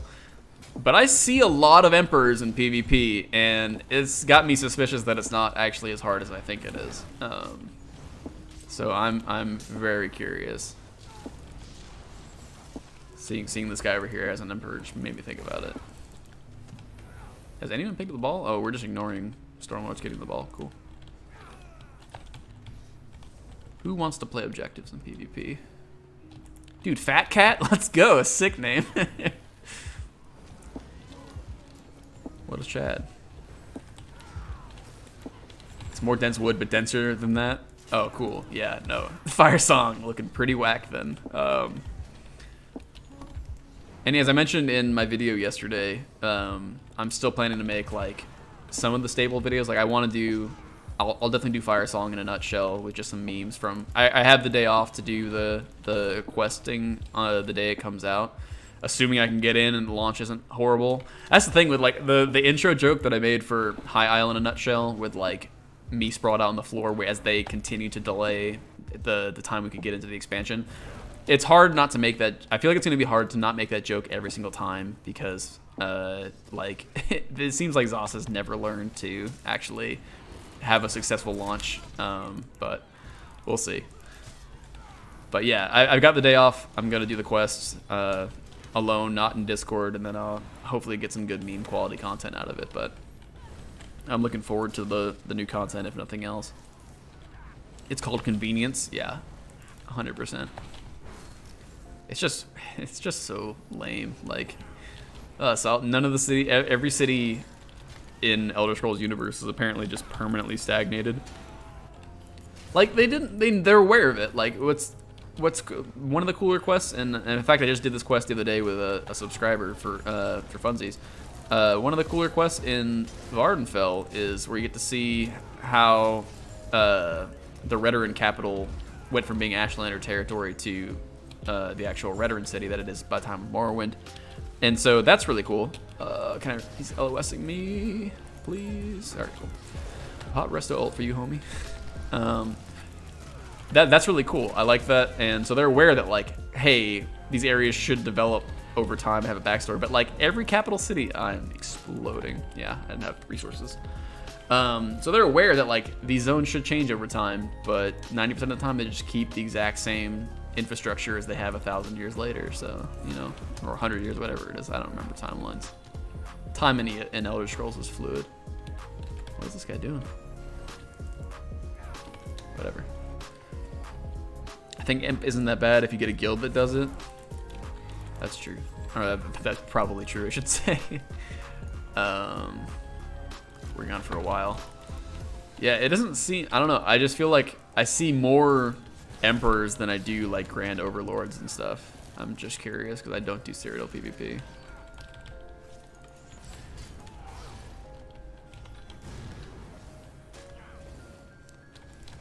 Brave Sir Robin, he ran away. We're gonna try and regroup with our teammates, even though we're running away from the ball, but hopefully they want to go towards the ball.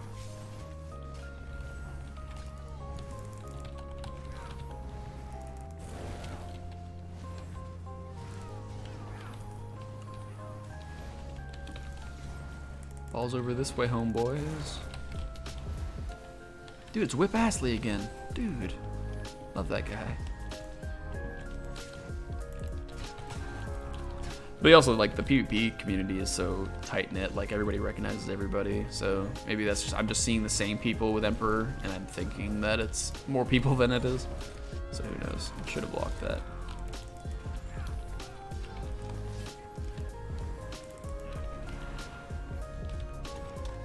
But yeah, someday I'll try Cyrodiil PvP, we'll see.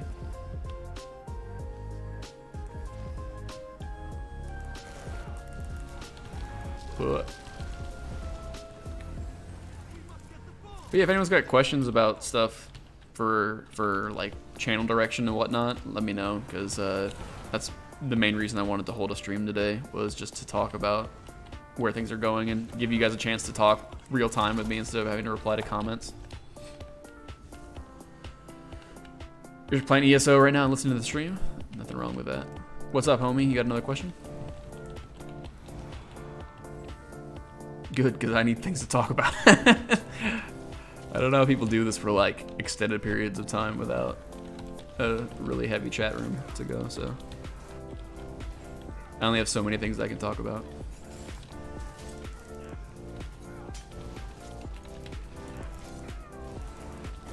And I'll talk for like 20 minutes about, you guys have seen it already, like just rants if I get the chance. I missed him.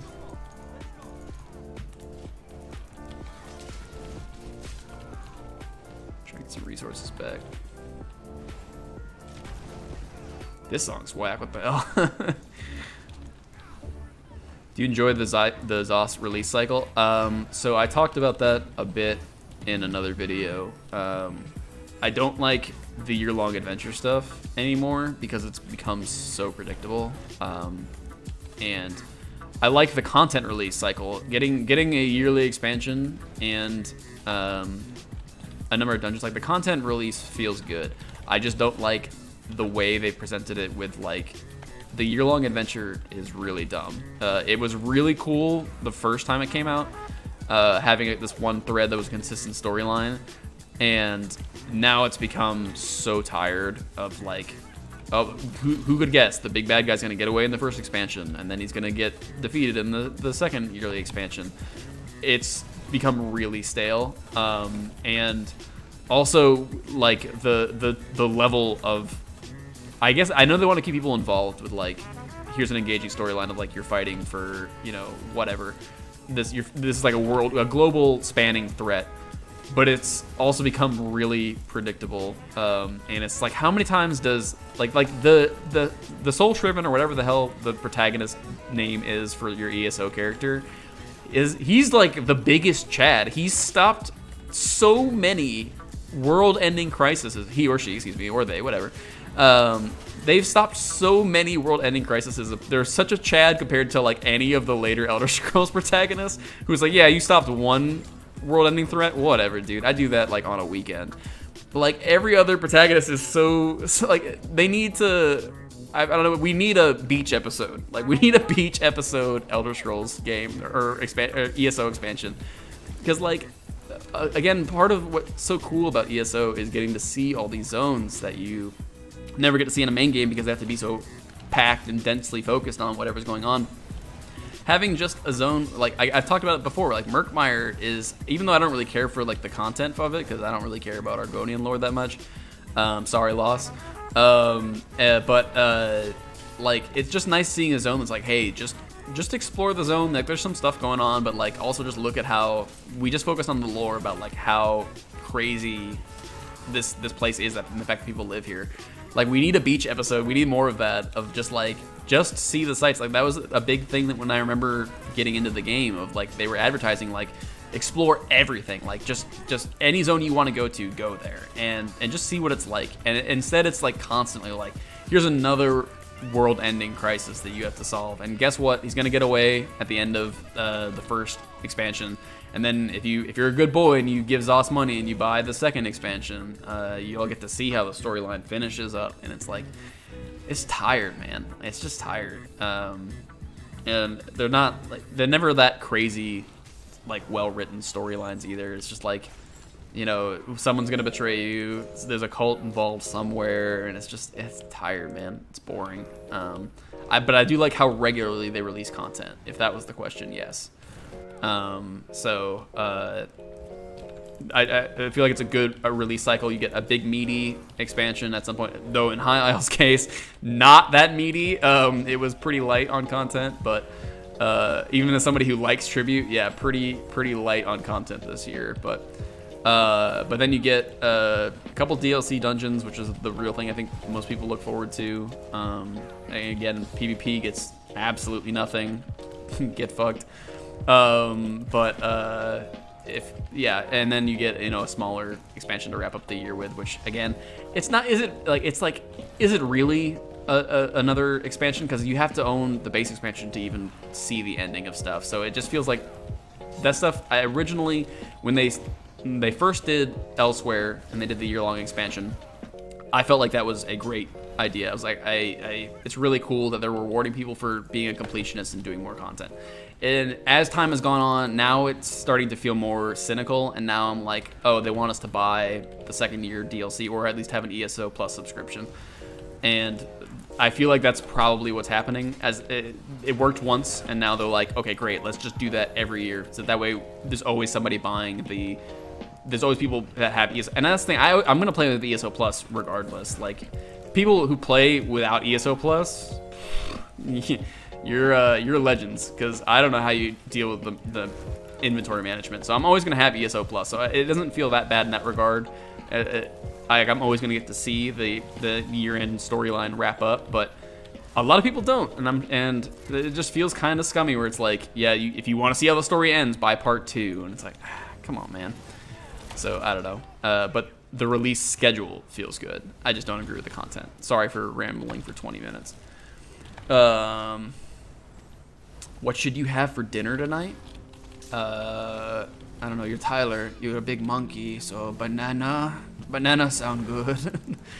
And I'm gonna have. I ordered groceries, but I didn't order. So we have. I'm in Florida, and we've got a grocery chain here called Publix, and they make the best. Holy shit, we won. They make the best, like, deli sandwiches anywhere, and I was looking forward to eating one for lunch today, but I just realized I forgot to order one with my groceries, so rip. So I don't know what I'm gonna have. Rants are fine. Is burnout normal for ESO? Because while I'm quick in the game right now, it has happened to me before. It is insanely normal. Like, everybody goes through burnout. That's part of why I just put out the video I did yesterday, because I'm like, I can't. I play this game every day, but that's mostly to do, like, endeavors, and I'll do, like, a first win for Battlegrounds sometimes and whatever. I'll do events. Like, in between major expansion releases, I am burnt out a lot. Like, especially right now where High Isle felt pretty lackluster. That's the thing. So I'm on ESO, but not. And if I wasn't making content, probably would be on a lot less. Because I definitely go through spikes where, like, an expansion will come out, and before making content, it was like, I'll play for a while, and then I'll play through some events when the events come out, and then I would go on, like, probably like a 3-month hiatus, and then I would come back and I would do all the content that I missed in the meantime. So burnout is going to be not even just ESO, MMOs in general. Like, it's hard to play one game this much. So that's part of why I wanted to branch out into variety stuff, because I'm like, I don't want to have to play ESO. Like, I like playing ESO, and I love this game. It's my favorite MMO ever made. Like, by a country mile, ESO is the best MMO I've ever played. Is it perfect? Hell no, it's not perfect. But there's a lot more good than bad in this game. And even when things get gloom and doom, I still think, capture the relic. Even when I get gloomy about them trivializing the game more and stuff like that, and things that are making lackluster expansions like High Isle, I still think it's the best MMO I've ever played at the end of the day. Any MMO, I've played a lot of MMOs in my life, and that is just part of playing MMOs. It is a game. They're designed to take up the majority of your time, and when you start getting the itch to play other stuff, they're aware of that. So you're always gonna get burnt out playing any MMO. I don't care who you are. What's my playlist? I'll have to pull it up after. Remind me if I die or if I get out of this BG, because I just type in like on Spotify like streamer music, so I don't get DMCA'd. And it was just like a lo-fi. I don't know any of these songs. I've never listened to them before today, so here we are.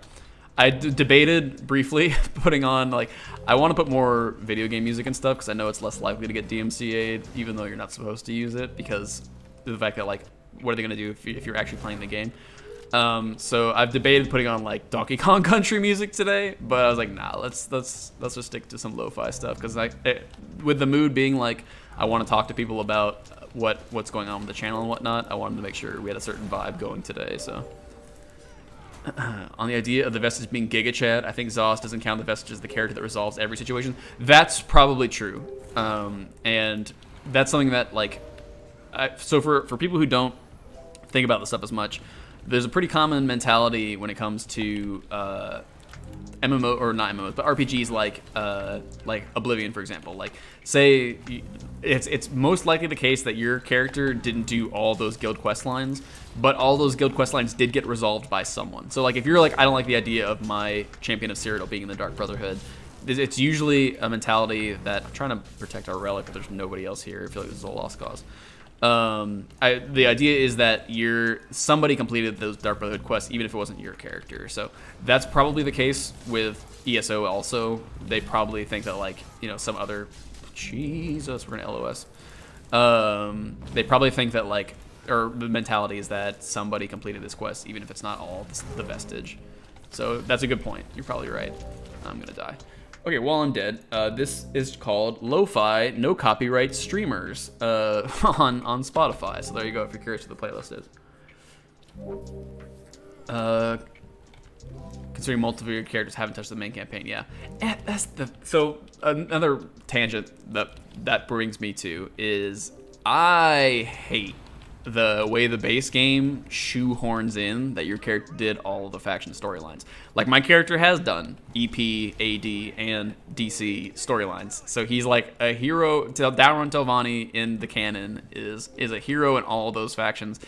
And it's so weird and bizarre the way they just shoehorned it in. Like, yeah, everyone will forget you, and you'll go back in time and do these quests.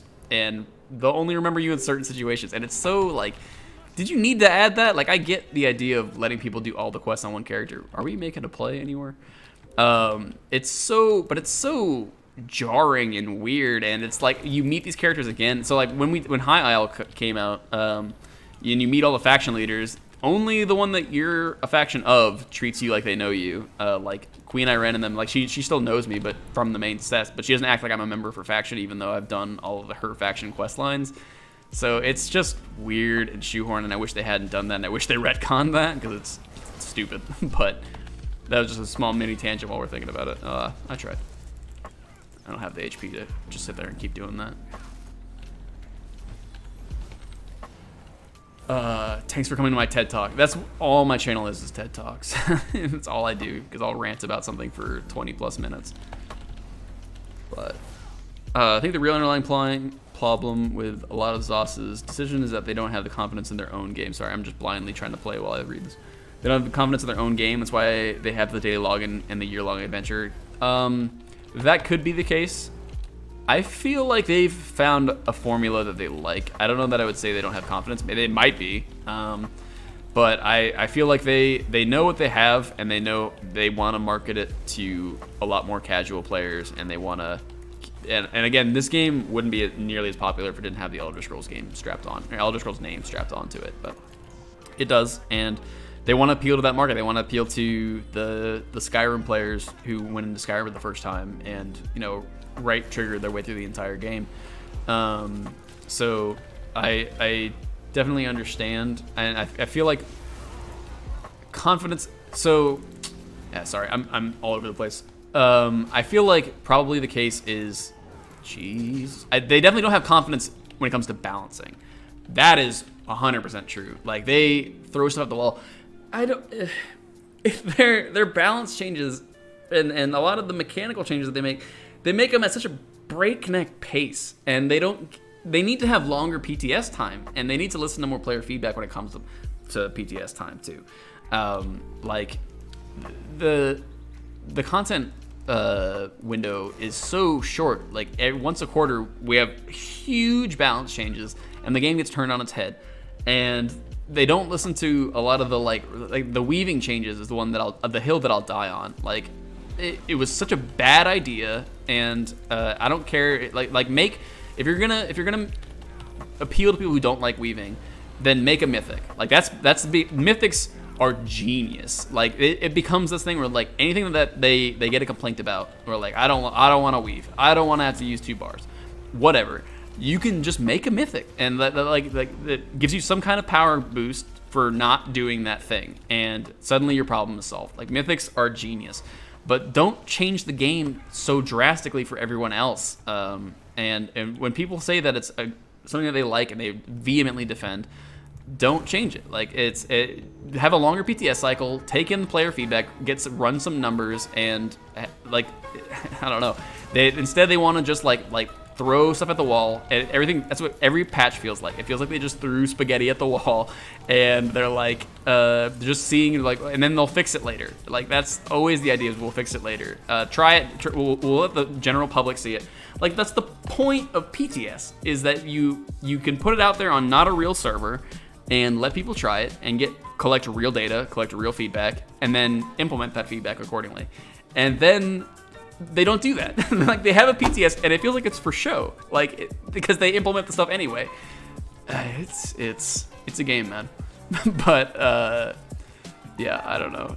But so, and then I feel like they when they do that, they feel, because they're gonna get, no matter what change you make, whether you don't change things or you do change things, people are gonna be pissed, and you have to be able to understand what's worthwhile criticism and what's not. And I feel like they don't have a good head for that. I don't want to. This has become weirdly negative. I for the record, love this game. Like playing it. Will continue to play it into the future. I'm streaming it. My entire channel is based on it. I have complaints, sure, but I do like this game. I know I want to make. I don't know how I gone down this negative spiral, but I do really like this game, and it's fun for what it is. But it's not perfect. So let me just put that disclaimer up real quick before I continue bashing this game. But yeah, they don't have a good ear for tuning out what's good and bad feedback, and just because people are the loudest doesn't mean they're necessarily right.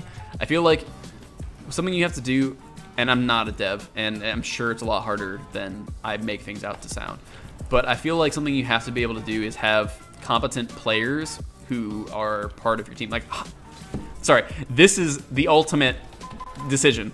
Hire Skinny Cheeks to be your combat guy. Like, you need to have competent players who understand the game really well, more than loud minorities of people who don't know the game super well and don't engage in a lot of hard content, things like that. You need to have people who understand the game from a numbers standpoint, balance. I should not be in charge of anything on the ESO team. I don't know anything about how this game works. Again, I run sets based on what people tell me to run. And I'm like, yep, sounds good. You tell me this lets me heal better, sounds good. And I will look and understand why I'm running those sets, but I don't build sets because I don't know anything about what's involved with that. But like, people who are invested, like Skinny Cheeks runs numbers. Skinny Cheeks knows the game so well, and those are the people that you need to have on your team. And they need to be the ones that tell you, like, when you've got a vocal team of people that are saying, like, hey, this change sucks, and you don't, and they don't know why. They just don't like it at a glance. They're xenophobic about it, whatever. A lot of people, the argument that I get for I hate my weaving video. I want to take it down so badly because it still gets traffic despite the fact that it's about a patch that never saw the light of day. And I still get traffic on that video, and people still will constantly complain and tell me I'm an idiot and all this stuff, whatever. I don't care. That stuff doesn't bother me. But the biggest defense for why weaving shouldn't be in the game, to me constantly, is that the animation looks funny. What? Like, what? That's the big rub? That's the big issue you have with weaving, is that it looks goofy? You know how much goofy people spawning Daedra in PvP all the time? Like, there's so much goofy shit in this game already.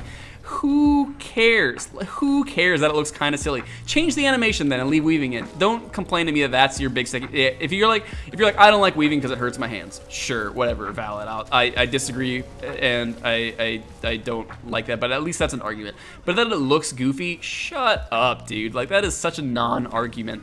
And so when you get feedback like that, you need a person on your team that knows the game and understands the game, and he's like, hey, that's not an argument for what we're doing.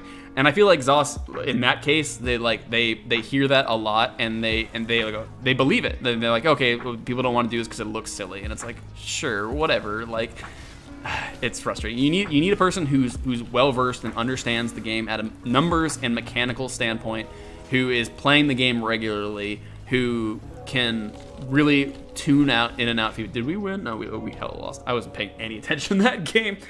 You need someone who knows the game and cares deeply about it, and it's not just a job for them. And those are the people that you need to have on your team. And I'm sure there's a number of people like that, but there needs to be more. And again, I have no idea. If a dev ever sees this, they're probably screaming about how they have people like that already. I have no idea what the background, what goes on behind the scenes for this game, but that's always what from an outside perspective. And if you're not going to be super transparent with those sorts of things, that's a whole other argument entirely. Is like how transparent you are with your player base is also insanely important. And like, I feel like that's one of the things we don't get a ton of communication when it comes to these things. Like, again, with me saying that it feels like they throw spaghetti at the wall with some of these patches, and they don't explain super well why they're making the changes, or why they're not transparent enough with what they're doing. There was that infamous tweet when the weaving update came out with oh god, what was it? Someone else will know. With the lead designer, who was like, it breaks my heart. People need to try these changes before they freak out about them. And that was the most like tone deaf response that you could ever make. And when that's the level of transparency that we see. You need to do a better job of explaining why you're making the changes that you're making if you're going to make these huge sweeping changes. Again, didn't want to be negative today. Didn't want to be negative out the gate, but we're talking about game balance in this game. What the hell? Oh, Ben just invited me to a group. Sorry, I thought that was my queue popping. Hang on, Battlegrounds. Sorry, Ben. I'm sure that was an accident, but anyway, sorry. Let's change course because I don't want to keep ranting. This was supposed to be a positive stream, so to be clear, I still love the game and I want the best for it. That is 100% the argument that I'm trying to make. Sorry, I am like super phlegmy right now. I really love this game. I really like it a lot. It's not perfect, and I want the best for growth, and I want the game to stay fun for me. I feel like a lot of, and that's not something that's easy to balance. When you have, I feel like the biggest market right now is casuals. And so if you made this game so you could left click your way light attack through the entire game, that would probably be best for growth. Like, I'm not gonna lie to you, a lot of people just want to see the story, and I mean, to be fair, you probably can by this point. You probably can left click your way through the whole game for Overland at least. In fact, that might be a fun challenge. Maybe that's what I do for the Overland is too easy content in the next DLC. Maybe I'll try and fight the final chapter boss with just left clicks and just see if I can. That's probably a good idea, actually, now that we talk about it. But I like that, but so it's hard for me to recommend this game to my friends. Like, that's been the long and short of it, is that the only way I can get my friends to play this game was to show them what the end game was like in terms of running veteran hard mode DLC dungeons. And it takes so long to get there, and it's so brain dead to get to that point. And so that's always one of these things where it's like it's such a struggle to get people to. It's such a hard balance between how do you meet the demands of the many and the needs of the one. So, are you trying to travel to my primary? You should be able to do that anyway. If you just go to like guild roster or whatever, and then oh, I thought you could do this. Sorry, I use a mod called Beam Me Up. It's a good mod for anyone who needs it. You can basically type in like any zone name, like Vardenfell, bam, and then you can just right click and teleport to this player. It saves you a ton on fast travel. You just anytime you need to do that, it'll search your friends list, your guilds list, pretty much anything that it can, and it'll see if there's anybody in that zone, and if there is, it'll let you do travel to primary, which is really cool. So, veteran Vadershan Hollows left click only. That I don't think is possible, but if that ever gets to the point, I'll be gone. Like that's if you dumb the game down that much, I can't stick around for that. So. Maybe we'll see if I can like, if I'm trying to think, I always want to do like a fun challenge run things. I'd like to do something with Maelstrom at some point because I love Maelstrom. I'm trying to think of like what a fun challenge would be for the YouTube channel. Oh, too bad he LOS'd me. I want to do something related to trying to do an even harder version of Maelstrom Arena. So something to keep in the back burner. I've barely been focusing on PvP today. And also not chat because I've been ranting for 20 minutes. Animation canceling is high level skillful play. Yeah, it's not. Like, people talk about weaving like it's so difficult, and it's not. Like, you can just mash left click and get it. Like, so the one argument that is completely valid is that it's difficult for people with disabilities. Completely understand. The vast majority of players are not disabled and use that argument anyway to defend what they don't want to have to do. At least that's what it feels like to me. If you're disabled, 100% sympathies. I understand that weaving is difficult for you. Okay. Okay, cool. I thought I was trapped. And yeah, that's a valid argument for why weaving shouldn't be in the game. But like you can so easily, like I'll do it like while we're just like you can just see it like right here. I'm just mashing left click while I'm doing it. It's not that difficult to get really good. Like doing medium weaving or heavy weaving, sure, that can be difficult. But like light attack weaving is so easy. I just feel like the only people who don't do it don't know how, haven't tried, or aren't aware that it exists. Like, I don't know. It's frustrating. And to say that it, like, yeah. I'm so tired of ranting today. I'm so tired of complaining today. I don't want to be. It was not what I wanted when I started the stream, but here we are. Anyway, yeah. I don't know. There's just, I don't want someone to get me in trouble, so I'll call it there. But I have strong thoughts on weaving, and I don't feel like it's that difficult, and I like it in the game, and I feel like they should just make a mythic for people who don't want to. Like, easy fix. Just be like, hey, you can't light attack, your skills give you, X spell damage or whatever. Easy fix. Then people who don't want to have to weave can weave, and the people who do can. Because it makes the game feel faster. Like, having more buttons to press is more fun, in my opinion. It's part of why I don't like Final Fantasy 14. I've tried to get into Final Fantasy 14 a couple times, and the combat is so slow. People who like it a lot for that reason, because they say it makes it feel more planned and methodical. And I understand that argument, but I want to hit more buttons, and I think hitting buttons is fun, and so it feels faster to me. I like the way weaving feels, and I want to keep doing it. So that's the end of my explanation for why it should be in the game. Even make it a small. You can nerf the damage on it again. I don't care. Like I'm so done fighting on that hill. But if you make it minuscule so that people don't have to complain about it, I don't care as long as I can keep doing it. As long as it gives me something. But one button challenge for Maelstrom. I don't know if I'm that. Like the thing is, it should be difficult, but not like impossible. Like I do want to do something for it. Like I want to wear like maybe some goofy sets or lower tier sets, but and by that I mean like maybe try to do it in like white armor gear or something like that. But Maelstrom is such a mechanically heavy challenge that I think it's really fun to do. It feels really good when you know how to do it consistently. There was one guy on my channel. I didn't like blow him up because he was a subscriber and I felt bad, but there's one guy. Some people talking about, again, the loud minority of people. There was one guy on my channel who was convinced that Maelstrom cannot be done. Veteran Maelstrom cannot be done on consoles, despite the fact that there's multiple videos of people making guides on how to do it on consoles. So he's like, I don't know if it's the lag or what. He's making all these excuses, and again, he's a subscriber, so I just let it go. But it is so funny to me. Like, there's all this evidence about people being able to do it. It's just like, come on, man. It's hard, yeah, but it's not impossible. Deltia did one skill Maelstrom. Okay, if it's possible, I'll look into it. I would like to do something like that because I think it's fun. And I just like running Maelstrom. More buttons, more fun. Strive bad. Yes, he gets it. Yeah, again, that's for background and perspective on why I feel this way.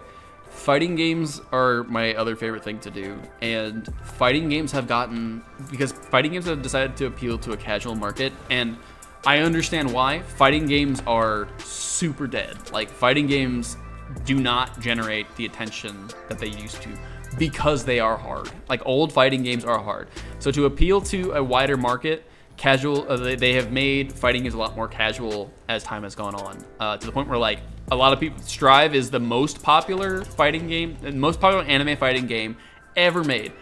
Strive is the worst anime fighting game ever made. That game sucks. It is so bad, and so that's what I get worried about when it comes to games like ESO, where I don't like appealing. What makes this game fun to me is it has to be challenging. Like, that's part of the fun. It's why I like PvP, because this is a meta that regulates itself. Like, people will find ways to make things harder for you. They don't have to worry about a dev crunching numbers on things. And I get really worried on the PvE side of things, where they make the game too easy, too accessible, and yeah, it becomes more popular, but it's less fun for me. And again, that's needs of the many versus the needs of the few. I understand it, but if it becomes so easy that it doesn't hold my attention, it's just gonna make me sad. So, and I worry about ESO going down a similar path that I've seen with my fighting games lately. So that's where this comes from. That's where this fear comes from, is that, like, I've seen it happen to my favorite franchises. I know it's possible. Like, people will be like, oh, they'll never make it that easy. They will. They'll make it that easy. If it means more people are spending more money, they'll make it that easy. So that's where that fear comes from. And again, it's hard to argue with numbers. Strive is insanely popular. That game sucks. That game is so bad. But it is what it is. Jester Bill just used the sweet roll you sent. I had mail. Oh my god, I got a lot of mail. Holy crap. Yeah, I want to make that build work. It doesn't seem like a terrible set. I'm sure it could work. It's just subpar, but it relies on that item set. I think it's like Silly Baker or something like that. I don't remember the name of it. It's a dungeon set, and it works by, like, you spawn sweet rolls. Excuse me, Dr. Pepper burps.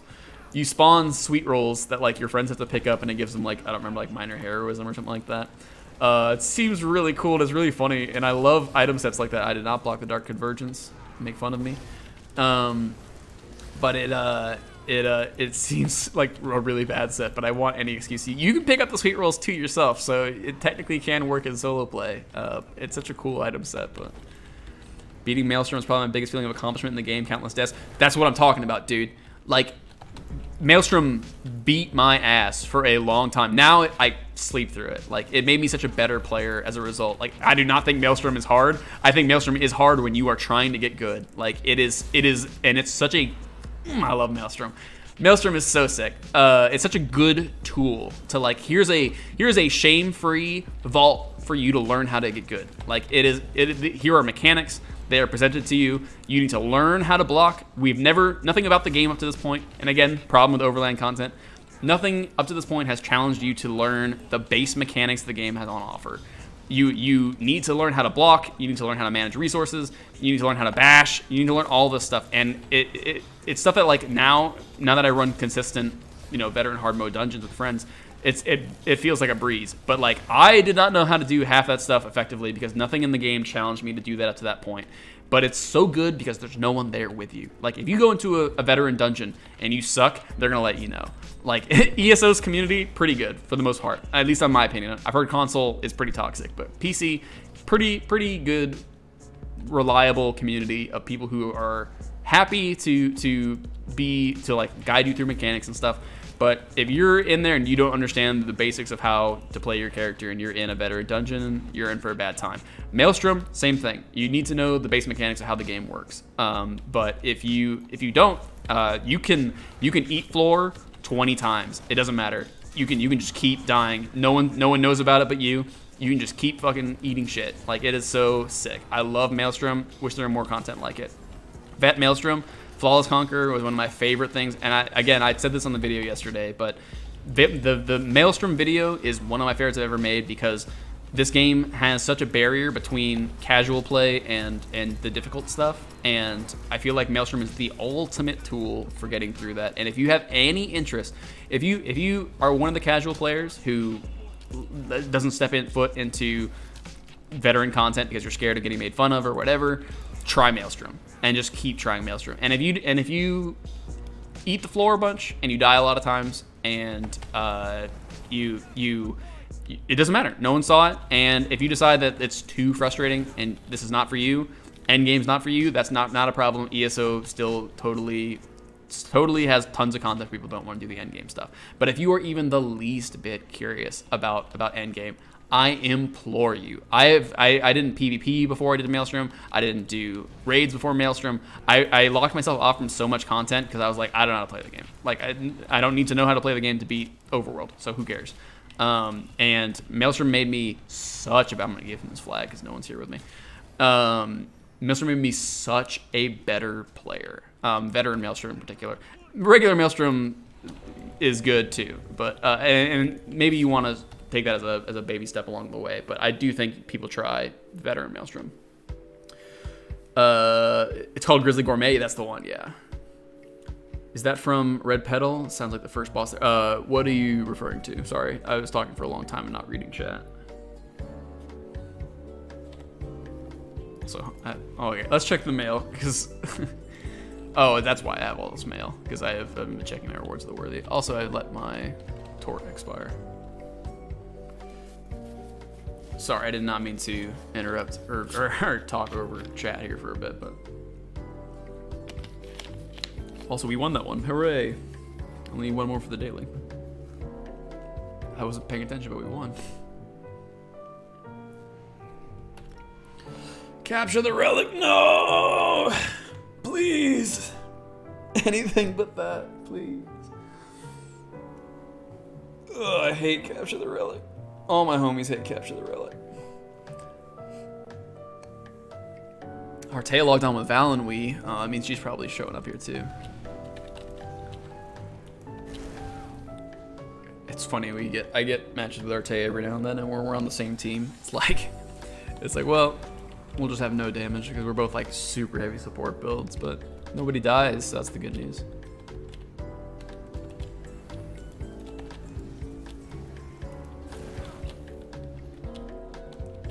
This is a weird song. We're gonna skip this one. This is supposed to be lo-fi. I don't know how that got on here, but.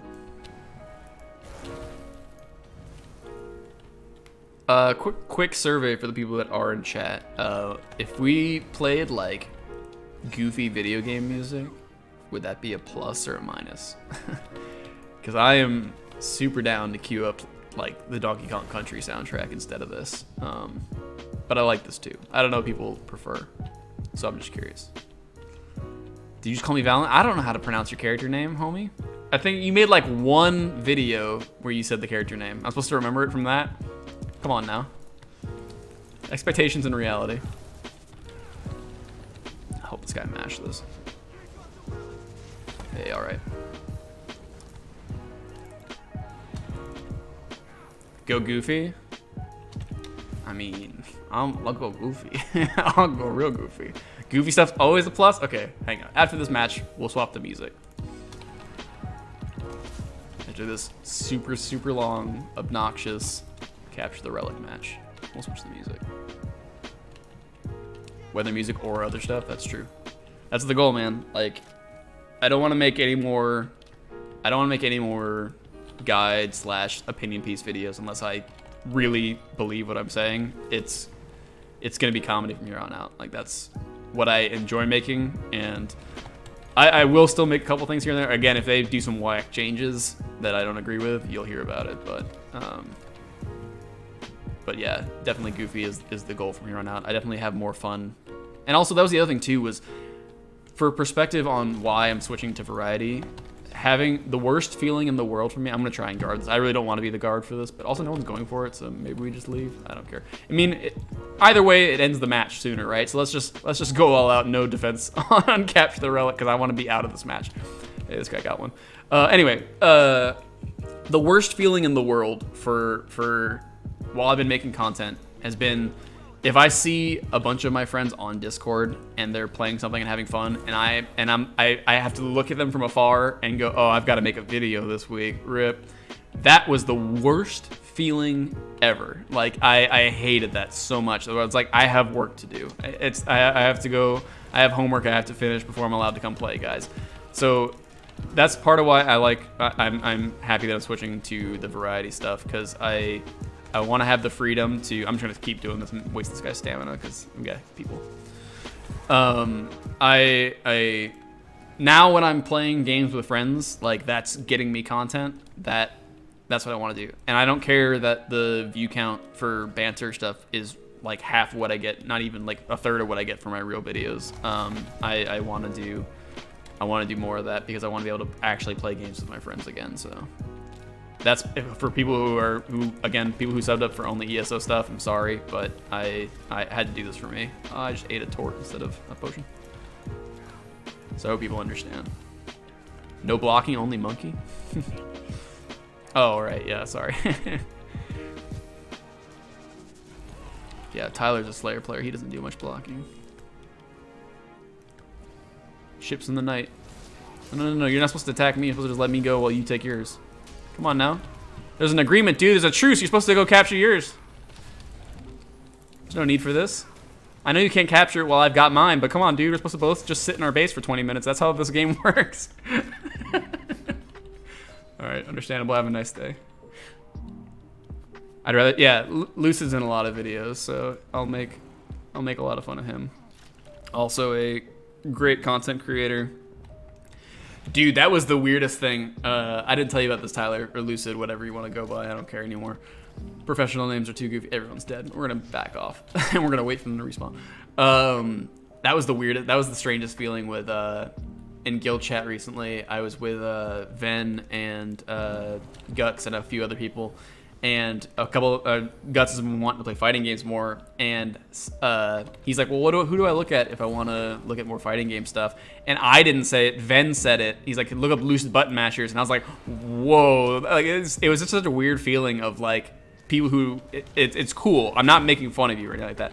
It's just so weird that like people are invested in like me and my friends at this point. That like. It was a cool moment where I was like, I didn't have to suggest my buddy's channel. Some people already knew that. That was cool. Glory to Kyle's Corner. Kyle will 1000% make a return. I play with him pretty regularly. The problem with that group right now, so I have basically two groups of friends that I make content, or that I play games with. I have my fighting game friends, and then I have my like grew up with friends. And Kyle's in the second group. And the problem with that is that I like playing with those guys, but like also at the same time, I'm going to stay with this guy and try and heal him. Nope, he's going to. Makes sense. That group is a lot of guys. And for making content with them specifically, like a lot of people are in that chat very frequently. And it's very hard to like get a small enough group where it's not just like noise pollution where we're all screaming over each other. It's a lot easier to make content with the fighting game guys because of the fact that our group is smaller. So there will be more Kyle's Corner. Yeah, this Sean's the Squidward in the house meme. 10,000%. Like that is so accurate it hurts. Like that is what happened. Like there go my friends having fun, and I have to work because if I don't, YouTube will stop showing people my videos because YouTube's like that. So But yeah, no, Kyle will be back. He actually even said he had fun playing ESO, which was a shock. Like I thought he was miserable that whole day, but he said he wanted to play more. But he also at the same time, like, there's no universe for heat levels without us, which is fine. We can do lobby dungeons and just talk. But yeah, no, Kyle's aware of how much the people love him, and he will be back. So no worries on that side. That's so much damage, dude.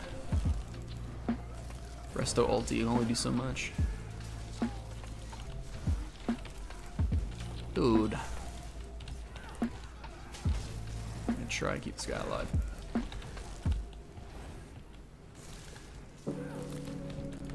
I maybe someone can tell me how good they feel about the Undaunted healing fountain in PvP. Every build I see suggests running it, and I like it. It's an amazing skill, but I don't trust randoms to actually use the synergy. Like, that's the one thing, is that I hate having a heal that, like, it's out of my hands whether or not it gets used. So for people who are veteran PvP players, let me know if you actually use that when you see it pop up.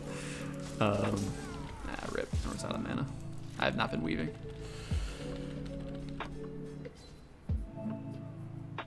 Me and my friends are pretty cool and always funny. Is that what I said? What? I mean, I might have. That is not what I was implying, but there's definitely been times where there's a lot of cutting room floor stuff where I've went to make contact with friends, and they like the night's off or whatever, and like it just doesn't work. So that's always a feel bad too when like I specifically am like, oh, this would be great content. I forget which game we played. Oh, we did. There was a banter video. We had a night where we were gonna do banter stuff, and we were gonna do ESO dungeons, and it just wasn't. Something just didn't click, and I was like, this is my content for the week. I need things to be funny tonight, and it didn't happen. And I was like, well, I pivoted, and I think I made like a tribute video that day or something like that, because I was like, I don't have anything for this week. So that is one of the things too, is that like I want to make content that I stand by, and there shouldn't be any universe where I don't have enough footage to make at least a video a week. Hopefully I can get enough stuff to make stuff like multiple videos in a week. That would be really great, because I know YouTube really pops for that. But if there's ever a time when like I'm not gonna force myself to make content if nothing funny happened during the week, even if it's just a small one, like if I had to make shorts or something like that, or just like, I'm trying to think of a good name for a video. Sorry, my mind is all over the place. But I've been trying to think of a good name for a video for like, I have a lot of clips where I'm solo in Battlegrounds and my friends are just saying funny stuff on Discord. And I'm trying to think of a good name for that, because I still think it's worth uploading. Cause it's not like dungeon banter. Like, we're not talking about stuff that's going on. I almost want to call it like This Week in Review or something like that, where it's just like, here's funny stuff that happened in my Discord calls that like has absolutely nothing to do with the game that's going on. So if you guys have ideas for that, hit me up. I can't use like highlights, because like any video with highlights in the title just tanks. But let me know if you guys have a good idea for that. Please score. Yes. What a god. The buzzer. There's like 8 people here. I can't possibly heal us through all this. Let's see. Sorry, chat's been going for a bit.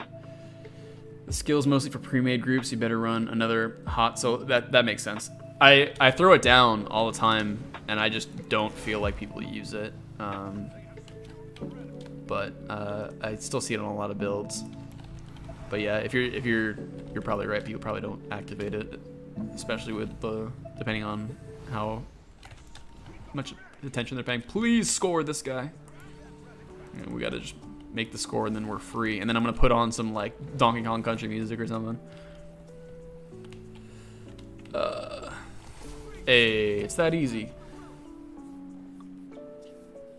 I'm so bad at using synergies and knowing what each one does. Yeah, I mean, if you see a synergy, just pop it. Like, a lot of synergies just get thrown out there just for the resources. Because if you've got, since we're not going to queue up right away, if you've got, I think it's an Undaunted skill. What is it? Yeah, Undaunted Command. This gives you resources back for just activating a synergy. So if you see a synergy, just pop it. Like, if so, like, sure, the fountain, this one, Overflowing Altar, like this one, if you can see that, it does 65% of max health. Like, that one is one that, like, maybe, sure, hold on to. But honestly, just pop it. Like, that one, it's such a huge heal. So if you see synergies, that's one thing that, like, a lot of people, like, get hesitant for whatever reason about queuing up synergies. Just pop them. All right, we're going to pause this, and we're going to load up, like, the Donkey Kong Country soundtrack. OST, hell yeah. Good stuff. Oh, I was already listening to this? Let's go. Oh, yeah. All right. When the music starts, we'll adjust accordingly. Let's skip to the actual music. Oh, yeah. This game. Good stuff. All right. Completed your challenge. The difference in the PvP quests is insane to me. Like, the fact that they think that... So this one is... I just got the one that's like, just get 1,000 points in medals. The easiest mission in the world. Let's turn this down a little bit more. But, like, win 3 games? How much time, like, do you get to invest in that one? Like, that daily is so much more difficult than any of the rest of them. I cannot believe that they think that these are... Maybe they don't think these, but, like, the Battleground dailies are so insanely non-balanced with, like, the time to completion ratio. It's crazy. All right, let's read some chat. Second screen shenanigans. Side seat gamers.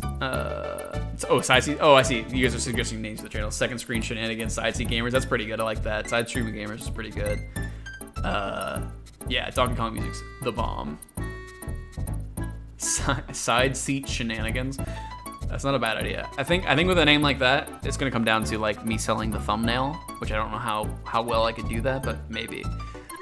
I'm trying to think of something that, like, if it's just a rolling series, I guess it doesn't matter. I don't know. I still haven't decided. Ooh, banana. Yeah, big gorilla hours. I don't know.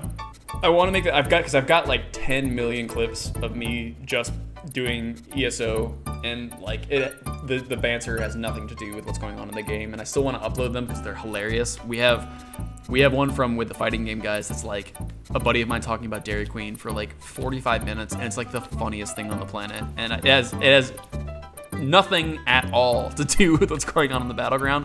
So I feel like I'm baiting people if it's like ESO BG banter or something like that, where it's like it has nothing to do with the Battleground. So, but I still want to upload it because it's hilarious. So, but yeah, I kind of like side sheet. Oh my god, never mind. Maybe I don't like this. Side seat shenanigans is pretty good.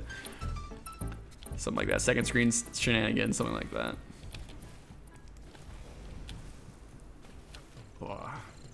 Again, for anybody just popping in, hope you guys are having a good Sunday. And anyone has questions about stuff, feel free to talk in chat. I mainly was doing this stream today just to get a chance to talk with people one-on-one, so wanted to be super transparent about the channel direction and things like that. The response I got from the video yesterday seemed pretty good.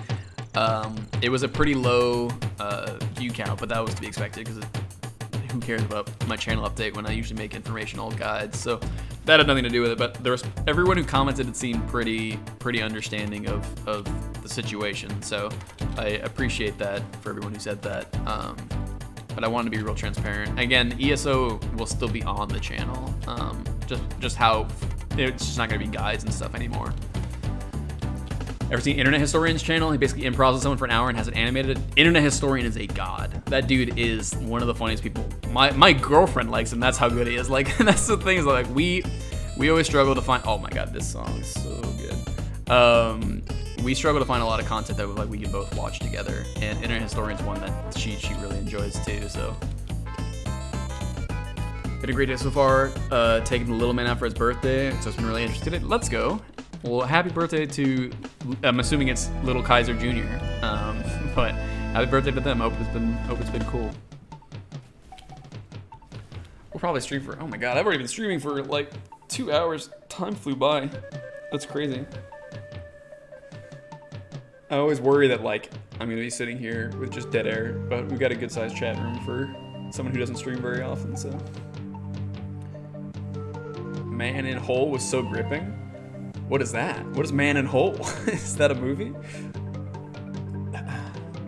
I haven't seen a movie in theaters in probably pre-COVID. Like, I can't remember the last time I saw a movie in theaters. And I used to go all the time, but I cannot remember. You laughed when you heard that? Let's go. Oh, Man in Hole is the internet historian video. Yes. No, sorry. I remember that. Yeah, that one is insane. It's so creepy. Like, the fact that he got all those shots of the hole itself, it's so hard to watch. Anyone who hasn't seen it, I'm sure people have. He gets like 10 million views a video. So me being like, there's a little channel called Internet Historian. I don't know if you guys have heard of it, but if anyone who hasn't seen Internet Historian's Man in Hole video, it's phenomenal. Everything he makes is great, but yeah, that channel is god tier. I wish if I could do the editing stuff that he did and that he does, if I had the time to do that, I would do something similar in a heartbeat. But that is a rare talent he's got. So. Yeah, I'm trying to think of my favorite. I love his COVID videos are pretty funny, and then I really like his brand videos, one of my favorites.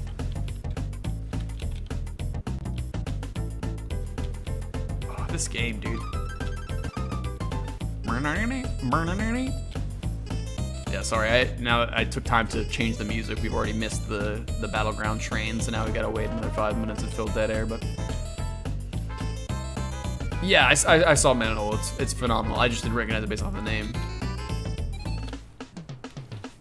Oh, please, let me play Battlegrounds.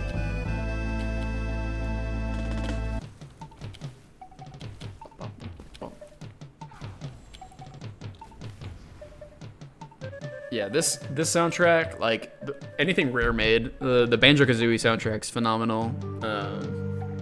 This is all the kind of stuff I like to have I feel like it livens up videos a bit. Also, I mentioned it earlier at the start of the stream, but we got a lot of new people in here now. Something I did want to mention, I hope the stream quality is good today. PvP, it seems to kind of suffer. I'm streaming at the same settings I used last time, but I have a brand new 3070 graphics card on the counter, and I've got a new processor and new RAM that I'm waiting for the processor to show up, and then I'm going to install that. So this will be the last stream on this older hardware, but I'm looking forward to streaming a lot more once I get that set up, because that thing is pretty beastly. So seems like you could take these random funny Discord conversations and throw something together like Internet Historian does. Maybe. There's a reason he goes as long as he does between uploads, because that's a lot of time investment. I still want to.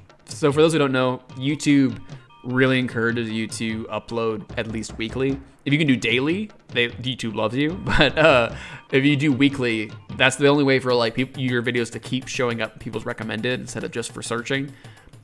So trying to meet a weekly upload is very difficult to do something like that with. Obviously, Internet Historian doesn't need to upload weekly because he's a huge established name. But so for those who don't know, I have to go through and anytime I do a video, I have to go through and edit it, and even just the simple stuff those subtitles seem like they would be super easy. They take me forever, but also stuff that I have to do every video, like audio correction, so that you if I'm blowing out the mic, I'm sure you guys probably noticed today if you're on speakers that just me talking on stream, I'm sure I'm blowing out the mic every now and then. I have to, especially with my friends who do not upload or stream, who have their mics super high, they're constantly blowing out the mic because a lot of us yell. So that even just doing the audio editing takes a ton of time. So nostalgia's kicking in. Hell yeah, dude! This whole OST is so god tier. Definitely an improvement to your setup. Oh yeah, it's gonna be massive. I'm really looking forward to that. Think of it as in the field, yeah. Again, I just can't do he doesn't do in the fields as often as I have as weekly. But I would do that in a heartbeat if I had the resources. Again, I'm a solo operation. I do all my own editing, all my own capturing, whatever.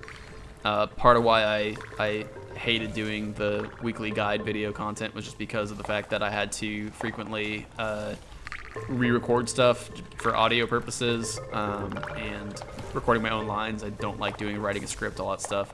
I should be able to upload more regularly because I don't have to write a script anymore, at least. I still have to do the audio editing and all the subtitling because I think the subtitling is fun, and I think the subtitling is important because it having the distinction of who's talking when we get loud and obnoxious, there's a lot of like audio overlap, and it becomes very easy to lose what's actually funny about the clip unless you can see it and read it. So, but that stuff, even though it seems like it would be really easy, syncing it up with the timing and all that is very difficult. But I think it's kind of a fun staple for the channel. So,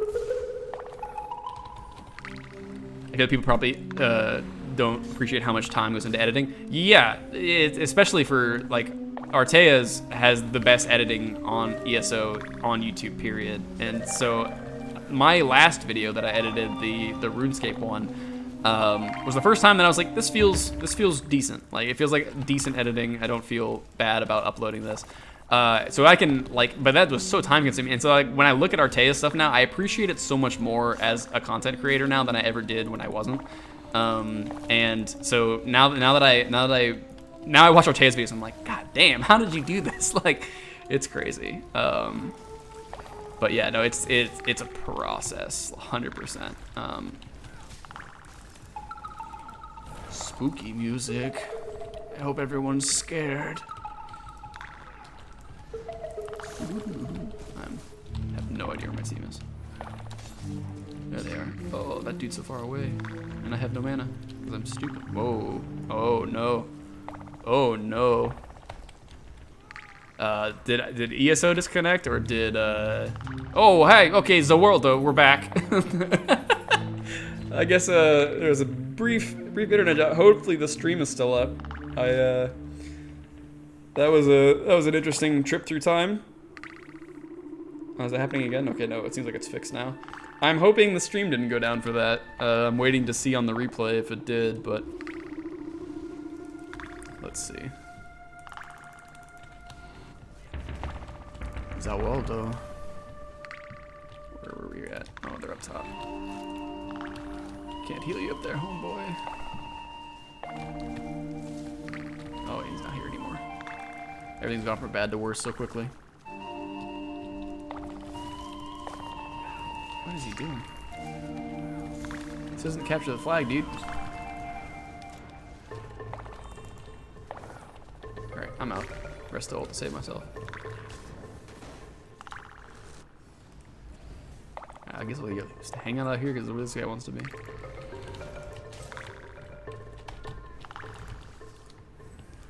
I haven't had mana in 20 years.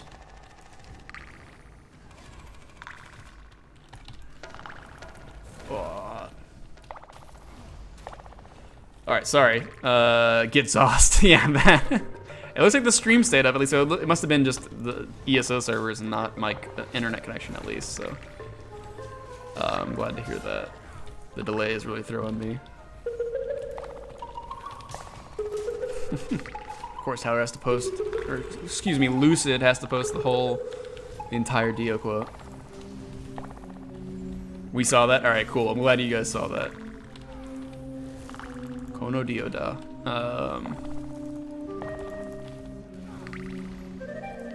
If I did have the chance to make a bigger, heavily edited video, what would it be about? So again, the dream project is to do that one where I'm just simping for Dark Elves for 30 minutes or whatever. That's the one that I've had, like, if I'm gonna do that, it's gonna be a passion project thing that I do over the course of like many weeks while I'm also still getting out other content. So it's something that I really want to talk about. I know it seems probably like not a great idea just on paper, but it's something that I think I have a lot to say about, and I just want to make a video about because Dark Elf lore is simply amazing. It's just what it is at the end of the day. And the mine music goes way on for way too long. No. All right, I need to first step number 1. I need to get mods. Step number 2, first rule: no JoJo quotes unless I make them. That's all that's allowed. Kind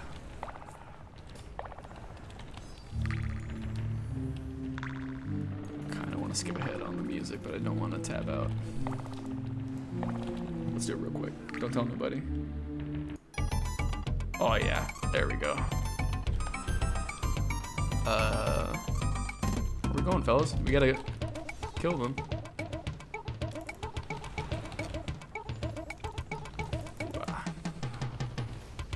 Again, let me know if audio levels are weird or anything like that since we swapped. But hopefully you guys can hear me okay. Damn, Donkey Kong stream when? That's right. I thought about baiting. We had a joke for a while that like the first video I do after after announcing that I was going variety, just do some like super popular game, be like, yeah. Anyway, I'm done with ESO. Time for Overwatch 2 content. Like, but Donkey Kong now, that's an idea. Yeah, only I'm allowed to make JoJo quotes in here, because JoJo fans are annoying. JoJo's tight. JoJo fans, ugh, disgusting. I hate those guys. But JoJo's pretty cool, I guess. Oh, this song, Aquatic Ambience. Let's go, baby. So I'm talking about with like healing. Sorry, I hella clipped the mic right there. Healing in ESO, like you put on this music and you just watch the bars shift. You just enter a trance, man. Like, it's such a state of mind to do PG healing. I love this shit. Am I good at it? Hell no. Is it fun? Hell yes. Just watch the bars. Like, if you heal dungeons, you gotta do mechanics and stuff. I don't want to do that. I just wanna watch bars go up and down. Know that I made the change.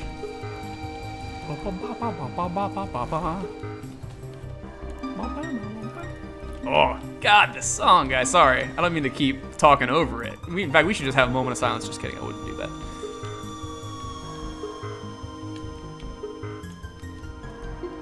Just kidding. I will. It's so good. Dark Convergence. I feel like it's, let's have some talk about PvP while we're PvPing. If you see that big purple circle, I feel like this is such a newbie thing that like I definitely didn't know when I got started, and I feel like other people might benefit from it. If you see that purple circle and it's not from your friends, just block. Like Necros will ult on top of that and just ruin your day. And for the longest time, I'm just like, how do you counterplay this? And then people are like, lol block, and I'm like, oh, it's that easy, huh? Okay. So I just like letting people know. Dark Convergence is cool. I need to build. I wish alliance points were synced across all your characters. That's the one thing is that like I want to hit Grand Overlord on this character at some point. Like I know it's a pipe dream because it takes forever to get that up there, but I do also want to play other characters. Like I want to make a Dark Convergence Necro. It seems really really fun, but I also want to keep my AP grind going. So we just keep healing. Ba, ba, ba, ba, ba, ba. Sorry, I've been ignoring chat. Sounds like a water level or cave level music. Yeah, this is the underwater music. Love this track. Warden's finally in a good spot. I'm so, again, not a numbers guy. People are like, people just tell me, they're like, Warden sucks now. And I'm like, oh no, I love that class. And then people are like, oh, Warden's great now. I'm like, oh, thank God. Like, I'm only gonna play this character. I have every class at max. I've got like 11 characters or whatever at max level. I don't play any of them. Like when I first got started, that was just a thing to do. And I was like, I want to have the option to play these characters. And then I'm like, well, I just kind of want to play Dairo and Telvanni. At the end of the day, that's the only character I want to play. And it's a funny thing too is that his was not my original main. So for some backstory, when we first played this, we played it as, I've told this story before, but like we played this game as a meme. I was like, my buddy Sims, who's in a lot of the banter videos, if you've been like OG banter fans, you'll know what I'm talking about. But he mentioned in the video that like when we first played this, when ESO came out, it was terrible. Say what you want about the game now, this game sucked at launch. Like it was one of the worst things I've ever played, especially in the beta. And I got into the beta and I was so excited about ESO. I was so excited about ESO. I was like, it was like Elder Scrolls MMO, chef's kiss. Can't wait. So excited about this game. Then I got into the beta and I popped off, and the beta was like deeply unfun, like so bad. And so I wrote off ESO forever. I'm like, I'm never playing that game. That game's trash. And then around the time Somerset came out, they had a free-to-play event, and my buddy was like, we do this all the time, where we just play bad games and just make jokes. about how bad they are. In fact, that's one of the ones I want to do that with is Arkham Knights, because I was really excited about Arkham Knights, and then the reviews are coming in and that game sucks. So look forward to a video on that whenever it goes on sale for like $10 on Steam. But we'll play bad games all the time just for funsies. And he's like, dude, let's just play ESO. Morrowind is free, so you can talk about Dark Elf crap, and we'll just talk about how bad the game is. And I was like, hell yeah, I'm super down for that. And we played ESO, and I played a Dragon Knight because I was like, Dragon Knight looks cool. I like fire stuff, whatever. And so my original character was a Dragon Knight, and I had a goofy like non-lore name, like Sammy Sausage or something like that. So that was it. We all made like different meat-based characters. There was like Peter Pepperoni, Sammy Sausage, and so we were playing together for a while. And I was like, well, I don't want to. I was like midway through, I was like, I'm having a lot of fun. And I told him, and he's like, yeah, I am too. And so we got to the point where like we just want to play together, and so I kept playing my main. I didn't want to play my main without my friends, and so I was like, all right, well, I'm gonna make a Argonian Warden. Hella dead before that stun ended. I made an Argonian Warden just so I could do the questing content, and my friends didn't stick with it as long as I did before they eventually came back. And so my Warden just became my main because he had done so much of the quest that I was like, screw it. And so I race changed him, name changed him. And there's no point in having a phony name when I don't have other guys contributing to the bit. So I renamed him, made him Dalron Telvanni, all this stuff, and here we are. So fun little lore bit. I was originally an Argonian, and I was originally a Dragon Knight. Ugh, sorry, chat. Will I play Morrowind multiplayer with you? I've been looking at Morrowind multiplayer. Morrowind multiplayer mod is cool. I gotta turn this quest. I think it's the last one of the day anyway. Probably gonna play till like 6 and call it. I do have to do some Dungeons and Dragons with some friends tonight, so I can't stream forever. But anyway, Morrowind multiplayer looks really cool. And I think it's just, I wish they had a way. I understand it's hard to do, but I hate that you're like all basically playing your own characters, but you're in the journal and in like the game's like metaverse, you're basically all playing one character. Like it tracks, like if one person completes a quest, it completes that quest for everybody. So I don't like that as much. I wish we could all just kind of do our own thing. Like if my buddy wants to do, more Agtong stuff and I want to do Fighters Guild stuff, we can do that separately. But it's still really cool that they're able to make that game multiplayer, and I do want to make a video about it at some point for sure. Warden's in a good spot. It's like 40 million AP for Grand Overlord. Yeah, that's a long time. You feel betrayed in Argonian? I'll let you in on a bigger, darker secret, and this was one that I was saving for the how much I love Dunmer video. My first Elder Scrolls, when I played Morrowind when I was probably 7 or 8 years old, my very first character, because kids love monster races, was I played an Argonian for the very first time. And then it wasn't until I came back, I played Oblivion shortly after that, and I made a Dark Elf there. And then I came back and I played Morrowind, and I really appreciated it because I wasn't a child with a non-formed brain yet. And I was like, oh, Dark Elves are pretty cool aesthetically. I think I'm gonna play one here. And then I got deep into the lore, and I'm like, okay, Dark Elves are the best thing ever made, ever, period. But yeah, despite the fact that I play an Argonian bigot, I played an Argonian the first time I ever played Elder Scrolls. So here we are. But now that I'm a cultured adult, Argonians are just farm tools. So it's funny because it's not real, right, guys? I can make the racist jokes because they're not real, right? That's always been a fun sticking point where it's like, how far can I get away with this because it's not real, but also, yeah. Anyway, let's not think about it too much. I'm gonna get myself in trouble. But I used to love to play dinosaur people. Yeah. So that's the thing, is that kids love beast races. The first character I ever played in Street Fighter is Blanca, and so Blanca is super whack. But you just want to play monsters when you're a kid because they're cool and different. I love Argonians. Argonians are neat. Their lore is really cool. Their deep lore. I'm not paying any attention to pops all my resources before the match even started because I'm a genius. because I'm talking about Argonians. Chat's trying to set me up. They're trying to set me up to lose.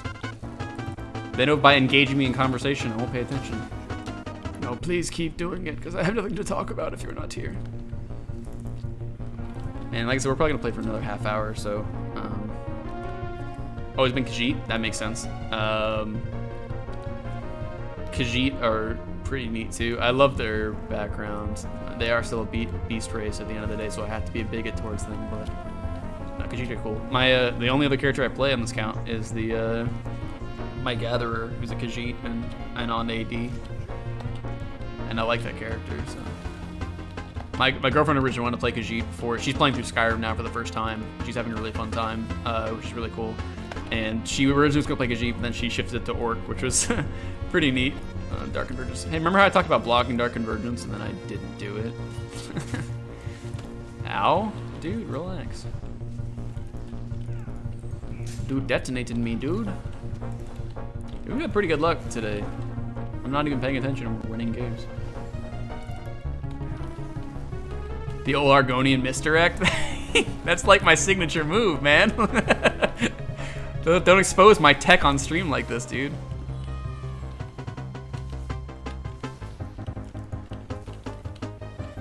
Yeah, when you're a kid, all you want to play, at least male kids, at least I feel like girls, I don't know what girls play when they're kids, but I feel like every young boy wants to play the monster races when they're a kid. Though that Khajiit probably fill a pretty similar niche. I feel like young girls probably want to play Khajiits too. I mean, adult males and females want to play Khajiits too. But I feel like that's probably one that, like, when you're a kid, you're like, oh, I can play a cat. Hell yeah! Like,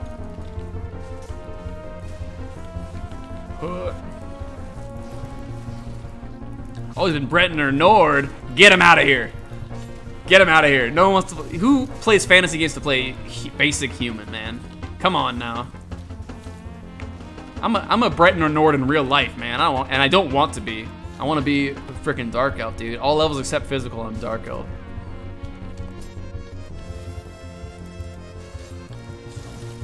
Dude, relax, man. Alright, we're gonna go to this guy for help, because we're getting killed. Somebody's bullying me, please help.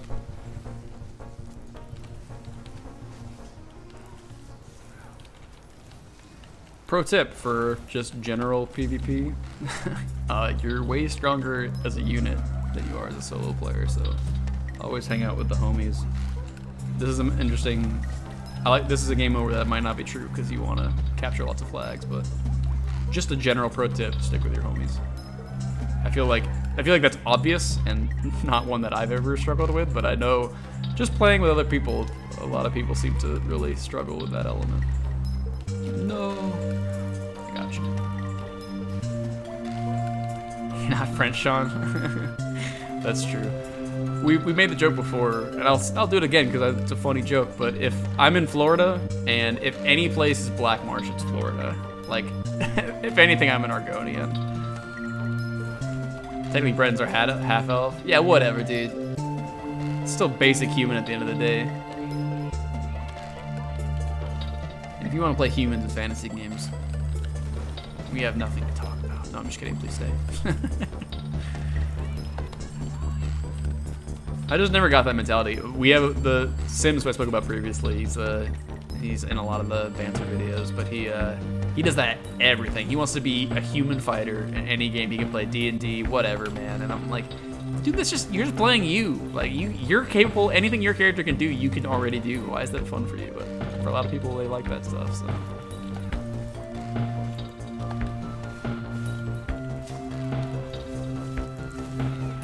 Altmer Master Race. Sorry. Disgusting, dude. Disgusting, dude. Absolutely bile from my lungs. No, I'm just kidding. Please stay. But for real. Altmer Master Race. Ugh. My Irish heritage compels me to always play Wizard, Warrior, Bard, Breton. That's the thing, man. I'm a mutt. I'm like me, the human. The biggest part of me is French. I think I'm like, no, this part of me is Cuban. Excuse me.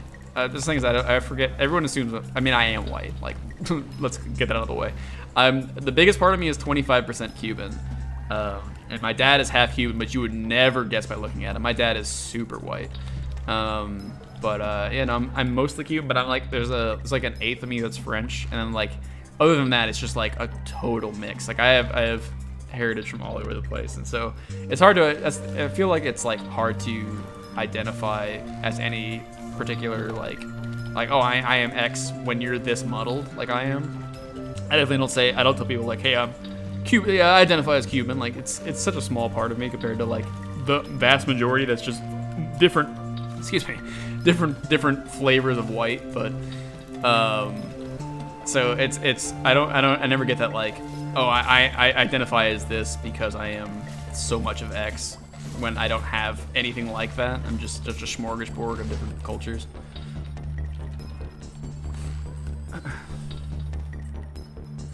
Pismer, hell yeah. I was listening to the cool music I blasted with Drivey. I'm sorry. I'm still new to streaming and I'm bad at not clipping the mic. And I can hear it in my voice when like when something is too loud, like it just becomes very apparent, but it's hindsight and I'm not used to talking at a low enough level. And that was the other things I watched before I did this stream. I went back and I watched the last time I streamed because I was like, how comfortable was I talking with people and whatever? And I was so quiet, and I was like, I need that. I can't have that. It's so low energy. People aren't gonna want to see that. I'm sure some people can, but like I feel like the majority of people want someone that's like engaged and has high energy and whatever. Damn, we're about to win again. Let's go. Top medals too. I relate. Yeah, I feel like that's pretty, especially like being an American. Like a lot of us are so mixed. And nothing wrong with that. Like it's just like I don't have anything to say like I am X. Like I could say I'm an American, but hooray. But like I don't identify with any heritage. So probably play like 2 more games. This has been a fun stream. Time's blown by. If I didn't have D&D, I'd keep going. But I was super nervous about doing this stream just because I don't do it a lot, and I feel like I still have issues where, especially when we're starting out, like when I'm in here and I'm like, hey guys, stream's about to start, and then I'm talking to like 1, maybe 2 people, and I'm just sitting here and I'm like, I just have to keep filling the void. Like if chat's talking to me, I could talk for 20 minutes about whatever. You see me do it 16 times today, but if I don't have anybody feeding me stuff to talk about, I just sit here and go. Let's lift the curtain here. Every time today I have said, I hope you're having a good day. Yes, I do mean that, but at the same time, that is me being like, hope somebody says something soon so I can talk back to them because I have nothing to say. That said, hope you're all having a good time today. Hope you're all having a good chill Sunday afternoon. But I do mean that with sincerity at the same time, so. Please, game. Don't make me sit on the beach. But anyway, I got sidetracked and stopped talking about what I was just saying. But yeah, when I'm sitting in here at the start, I always get nervous about until people come in and start talking to me in chat, because like when I'm sitting here and there's just an empty chat room and someone will say hey, and it's just me having to fill time. I haven't. This is only my 3rd stream, and I don't do them frequently. And I'm not planning to do them that frequently. I want to do them like once a month or something like that because I like doing it. But this is still super new to me, and I haven't developed that natural flow without other people talking to me. So,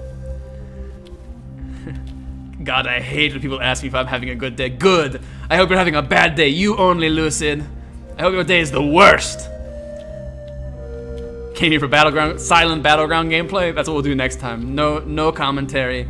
Only battlegrounds. Only subpar healing battlegrounds. I seem to fill time just fine, which is hard. Yeah, I talked with a couple guys about this before. I've done commentary for. I always like to zoom in. I've done commentary for fighting games before, and I like doing that a lot. But when I do that, I'm always in a pair, and I feel like that's where I do things best. Being able to talk when someone else brings something up. Excuse me. If somebody else brings something up, I can talk about it for 20 minutes. But like topics don't just naturally flow into my mind. And part of why I like doing that for fighting games, I feel like I'm a lot more knowledgeable there than I am here in ESO, where again, I don't know what I'm doing. I'm just keeping people alive, and I feel like I can do a pretty good job of it. But I'm still like, I can't commentate on what's happening. I can't be like, oh, he's using an excellent use of the Nightblade skills there. I can't talk about stuff like that. I can play PvP fine. I just don't know enough knowledge about it to talk about it. But like fighting games, I can fill time. I can just talk about whatever's happening on screen very easily, but I don't have that for this game, so I need people to color commentate off of.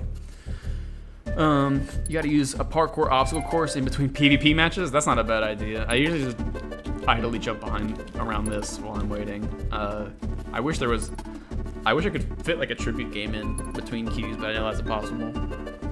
40 plus clips of a guy that I didn't expect to get that long, so yes, bad to good. Have the worst day. I hate lucid button masher. The occasional heavy breathing battleground gameplay. Yeah. That'd be a good strat. I'll leave my mic on and I'll just we'll just fill it with the vine breathing. For someone who's new to this, you're doing a great job being entertaining. Awesome. That's what I like to hear. So appreciate that a lot. And I appreciate everyone who tuned in today, because again, it's not, you guys definitely take a gamble when you pop in here with like a guy who doesn't stream pretty regularly. So I'm glad people have stuck around. We've had a pretty good crew today, because my worst nightmare is that I open this up and I have a chat room of like 2 people, they're not talking, and it's just me alone, nervous. So, but I like streaming, it's fun.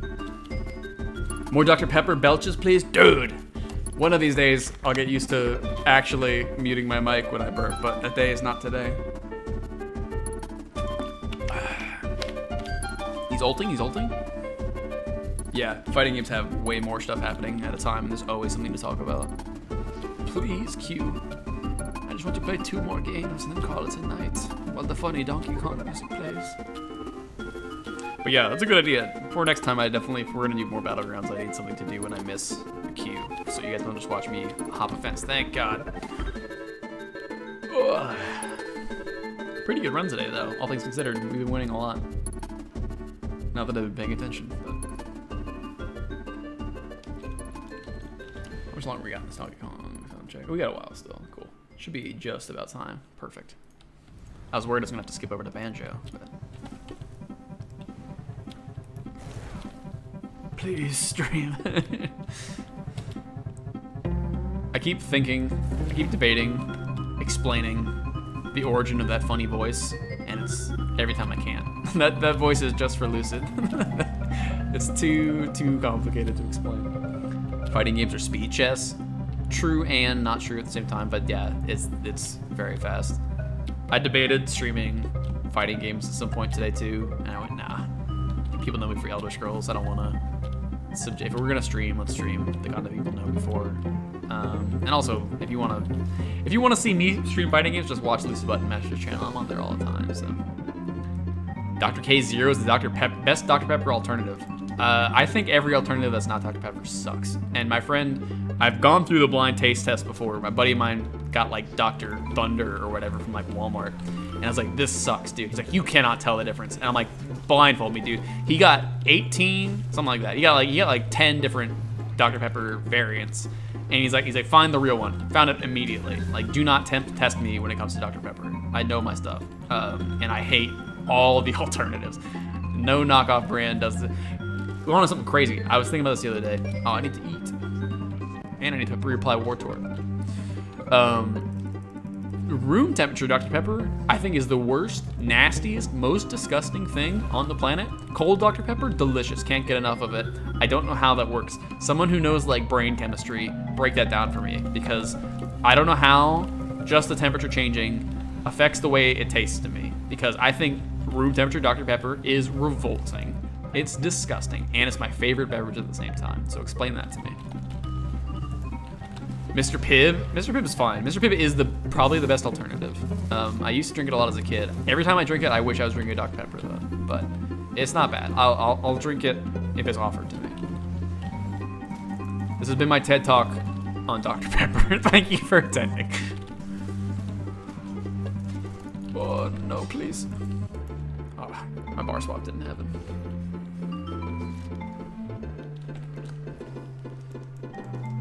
Pog. I'm so happy the Dowron Pog face is taken off. That's my favorite thing. I needed a video, I needed a thumbnail for the Raft video, and I was like, how do I know? I need something to let people know that this is still me, because if other people see this in the recommended who watch my stuff, how are they gonna know? Oh my god, just 2 boys too. I'm like, I need something for people to recognize that it's me. So I debated putting like the Dowron helmet on a Raft character, and I was like, debating for the longest time. I was like, it doesn't look that good, it doesn't fit well. And then like a beam from the heavens, I was going through my image file and I saw the Dowron Pog face, and I went, yes, this is perfect. I can use this for everything. Everyone knows there's only one idiot who would like make a dark elf version of the Pog face. So expect a lot more of that in the future, because that's gonna be my go-to tell for my videos, I think. Get it. Polite TED Talk laughing. And still, no one can explain to me my theory about cold Dr. Pepper. I need Walter White talking about the hippocampus to be like, actually, it's this.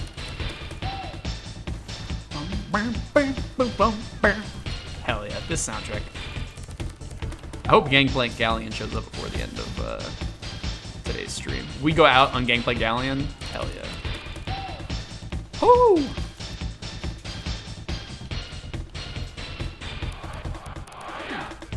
That thumbnail went hard. It was pretty good. I'm pretty proud of it. But I got to shove in Lucid's Slayer face on it too, so that worked out.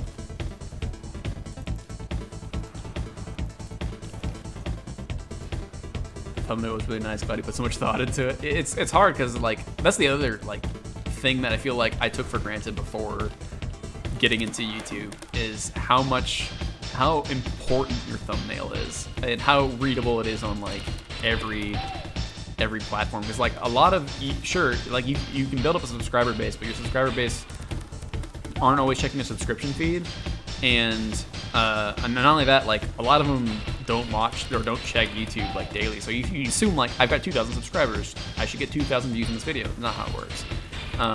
So like if they don't see something that doesn't instantly, a lot of them come from the recommended page. And so like when you make a thumbnail, you have to be like very sure that like it reads as like, this is me. I made like they'll instantly recognize that as my content, and that's it's something that still like will drive in foot traffic, because a lot of people don't read your title for your video, they just see your thumbnail. So it's a weird, the YouTube metagame, bizarre. It's super weird, but you learn it and you live with it. Cat Jam. We need maybe next time we need multi-stream. It doesn't seem like Twitch multi-streaming is that hard. I haven't set it up before. I saw Lucid doing it like yesterday, so maybe I'll talk with him about multi-streaming, because I do kind of miss the Twitch emotes as much as I like having the channel member emotes.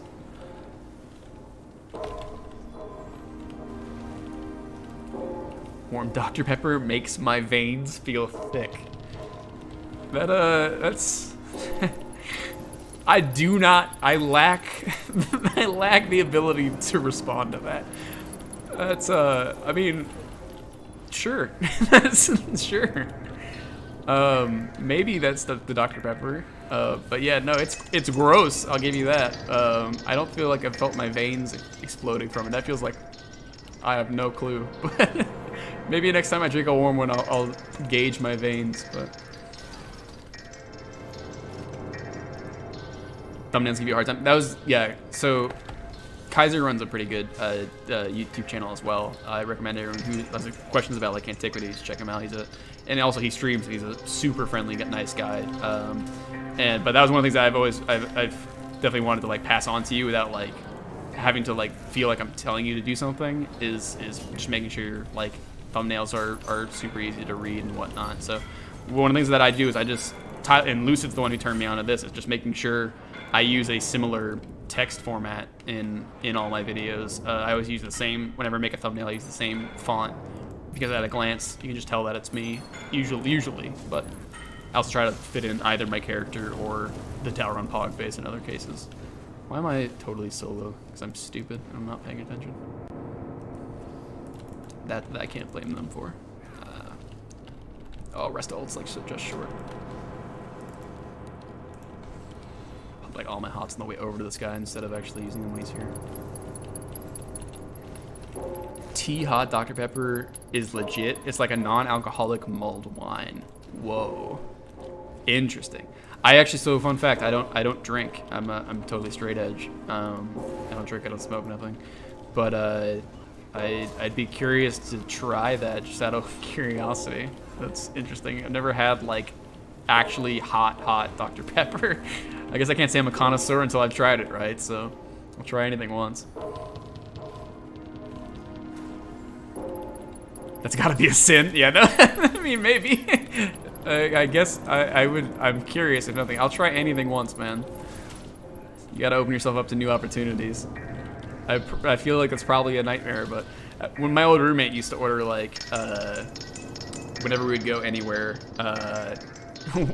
he'd order the weirdest thing on the menu. There's a really cool burger place in the city that I'm in that offers like a bunch of different variety weird burgers. And I remember one time he ordered the, and we're gonna do one more, and then I'm probably gonna call it a night. But one time we went and he ordered a s'mores burger that was like, it's like a hamburger with like marshmallow fluff and melted chocolate on it. I was like, more power to you, bud. And then another time, the one that they're kind of famous for is they do, who's that in the distance? Someone from the guild is in the distance. Oh, it's Ven. Hey, what's up, buddy? I didn't expect to see you here, bud. That was really creepy. I just saw your guild title and I was like, who's staring at me from the distance like an ominous stranger?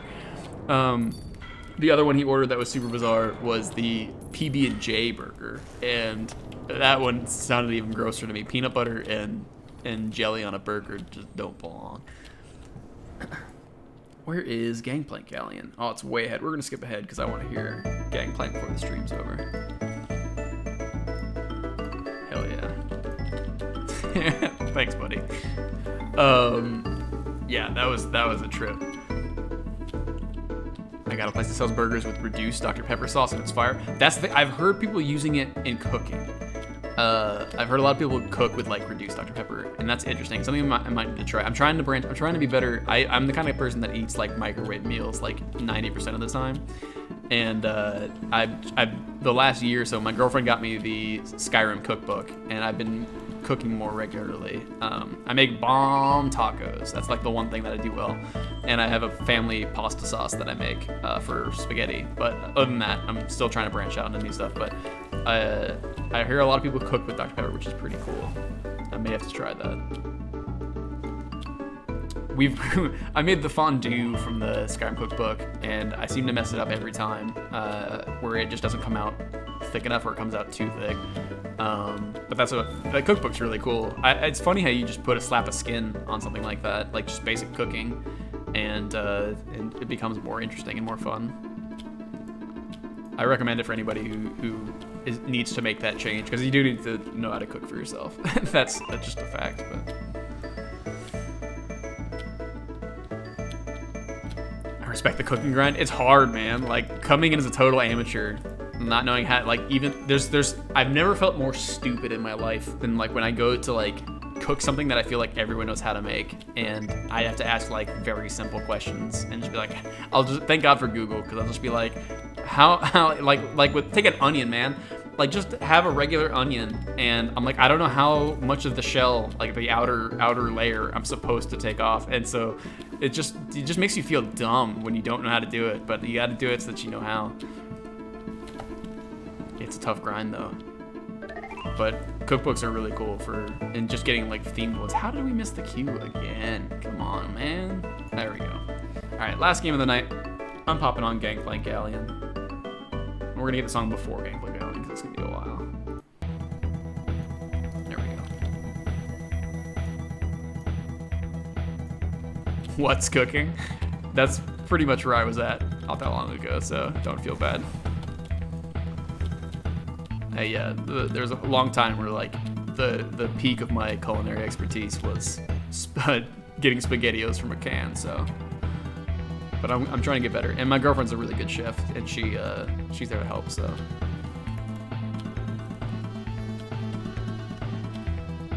IRL provisioning max level. I don't know about that, dude. I'm like IRL provisioning level, like, what's the cap, 50? Yeah. So if the cap is 50, I'm like IRL provisioning, let's say 11. That's about where I feel comfortable. I can make the fishy sticks. Like, most important thing with onions is to remember to cut the nub at the bottom. Yeah, I've done that. And again, it's stuff that I know how to do now. It's just that when I did it the first time, it's something that like I took for granted of like everyone seems to know how to do this except me. Like, I don't know how much this layer. Whoa, dude, exploded. I was not paying attention.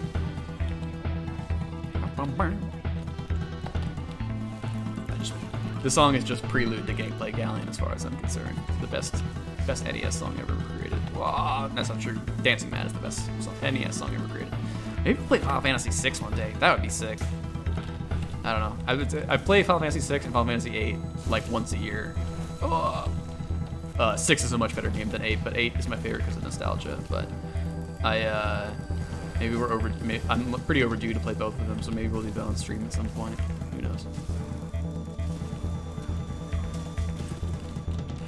Yeah, too much damage. It's not gross or anything, it just cooks a lot slower. Interesting. Onions are a good thing to learn cutting tricks on. That's true. Gotta go tab for cake. All right, Kaiser, thanks for coming out, dude. I appreciate it. Hey, what's up, Mustard? I'm actually just about to wrap up the stream. Sorry, bud. I'm gonna finish up this match, and then we're probably gonna call it a day. But it's been a really fun stream. I appreciate everybody that came out. It's always nice that people want to take a gamble on watching somebody who doesn't stream that much. And it's been a lot of fun. I had a lot to talk about, so.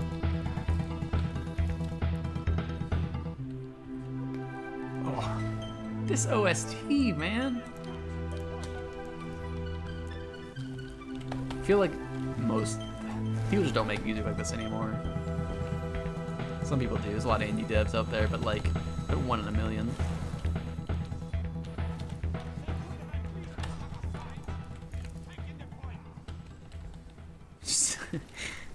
Shang, here we worship Cian. Yeah. Oh. Sorry, I stopped moving because I was jamming.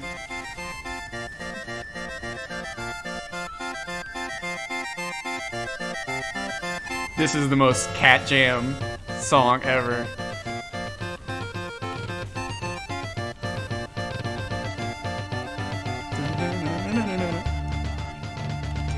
People who didn't grow up with Donkey Kong Country missed out, man. Any Zoomers in chat, I feel bad. Shoon? Okay, that's hella wrong. I forgave the incorrect Sean, but don't start mixing that in.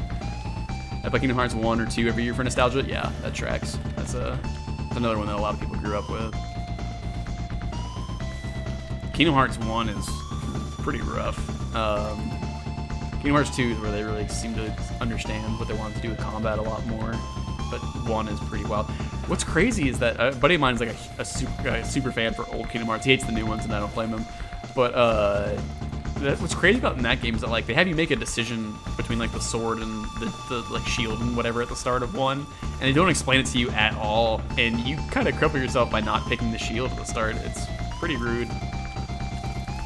Oh, the song, man! We gotta turn it up. I don't care if we die. Hell yeah. Sorry for anybody who had headphones. I just love that breakdown, man. King K. Rool.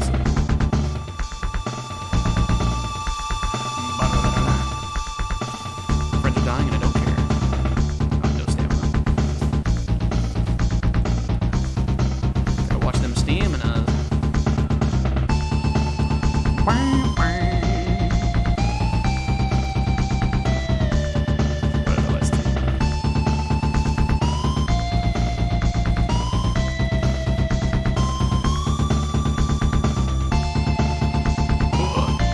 Want to have the music playing for a bit. I love this song.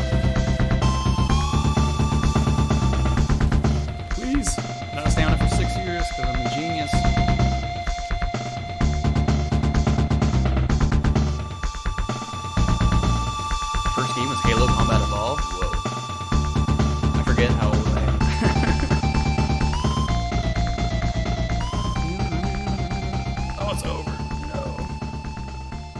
it up again. We don't care. It's my stream. I can do what I want. This game's not gonna last much longer. I just want to go out on Gameplay Galleon. Just let me have this YouTube.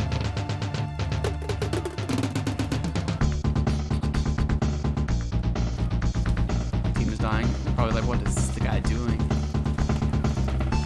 Gameplay Galleon? Understood. Have a nice day. Yeah, I actually, speaking of like first consoles, I was pretty lucky. So growing up, like I was around the era where PS2, when I first started playing games, PS2 was like the most modern one. And I had a family friend give me a Super Nintendo and a NES and like a ton of games on it when they moved for like college or whatever. And so it was pretty cool because like no one else had those games. Everyone had like PS2, Xbox, whatever. And so I got exposed to everyone wanted to come play my games because like no one had access to like Donkey Kong Country and all this cool stuff. So that was kind of neat. I feel like you couldn't do that nowadays. I feel like maybe this is me just being an old man, but I feel like kids today probably want like all the flashy stuff. They don't care about old stuff. Maybe that's just me being a boomer though. As soon as I said it, I'm like, this sounds like such an old man thing to say, but Cat Jam, hell yeah.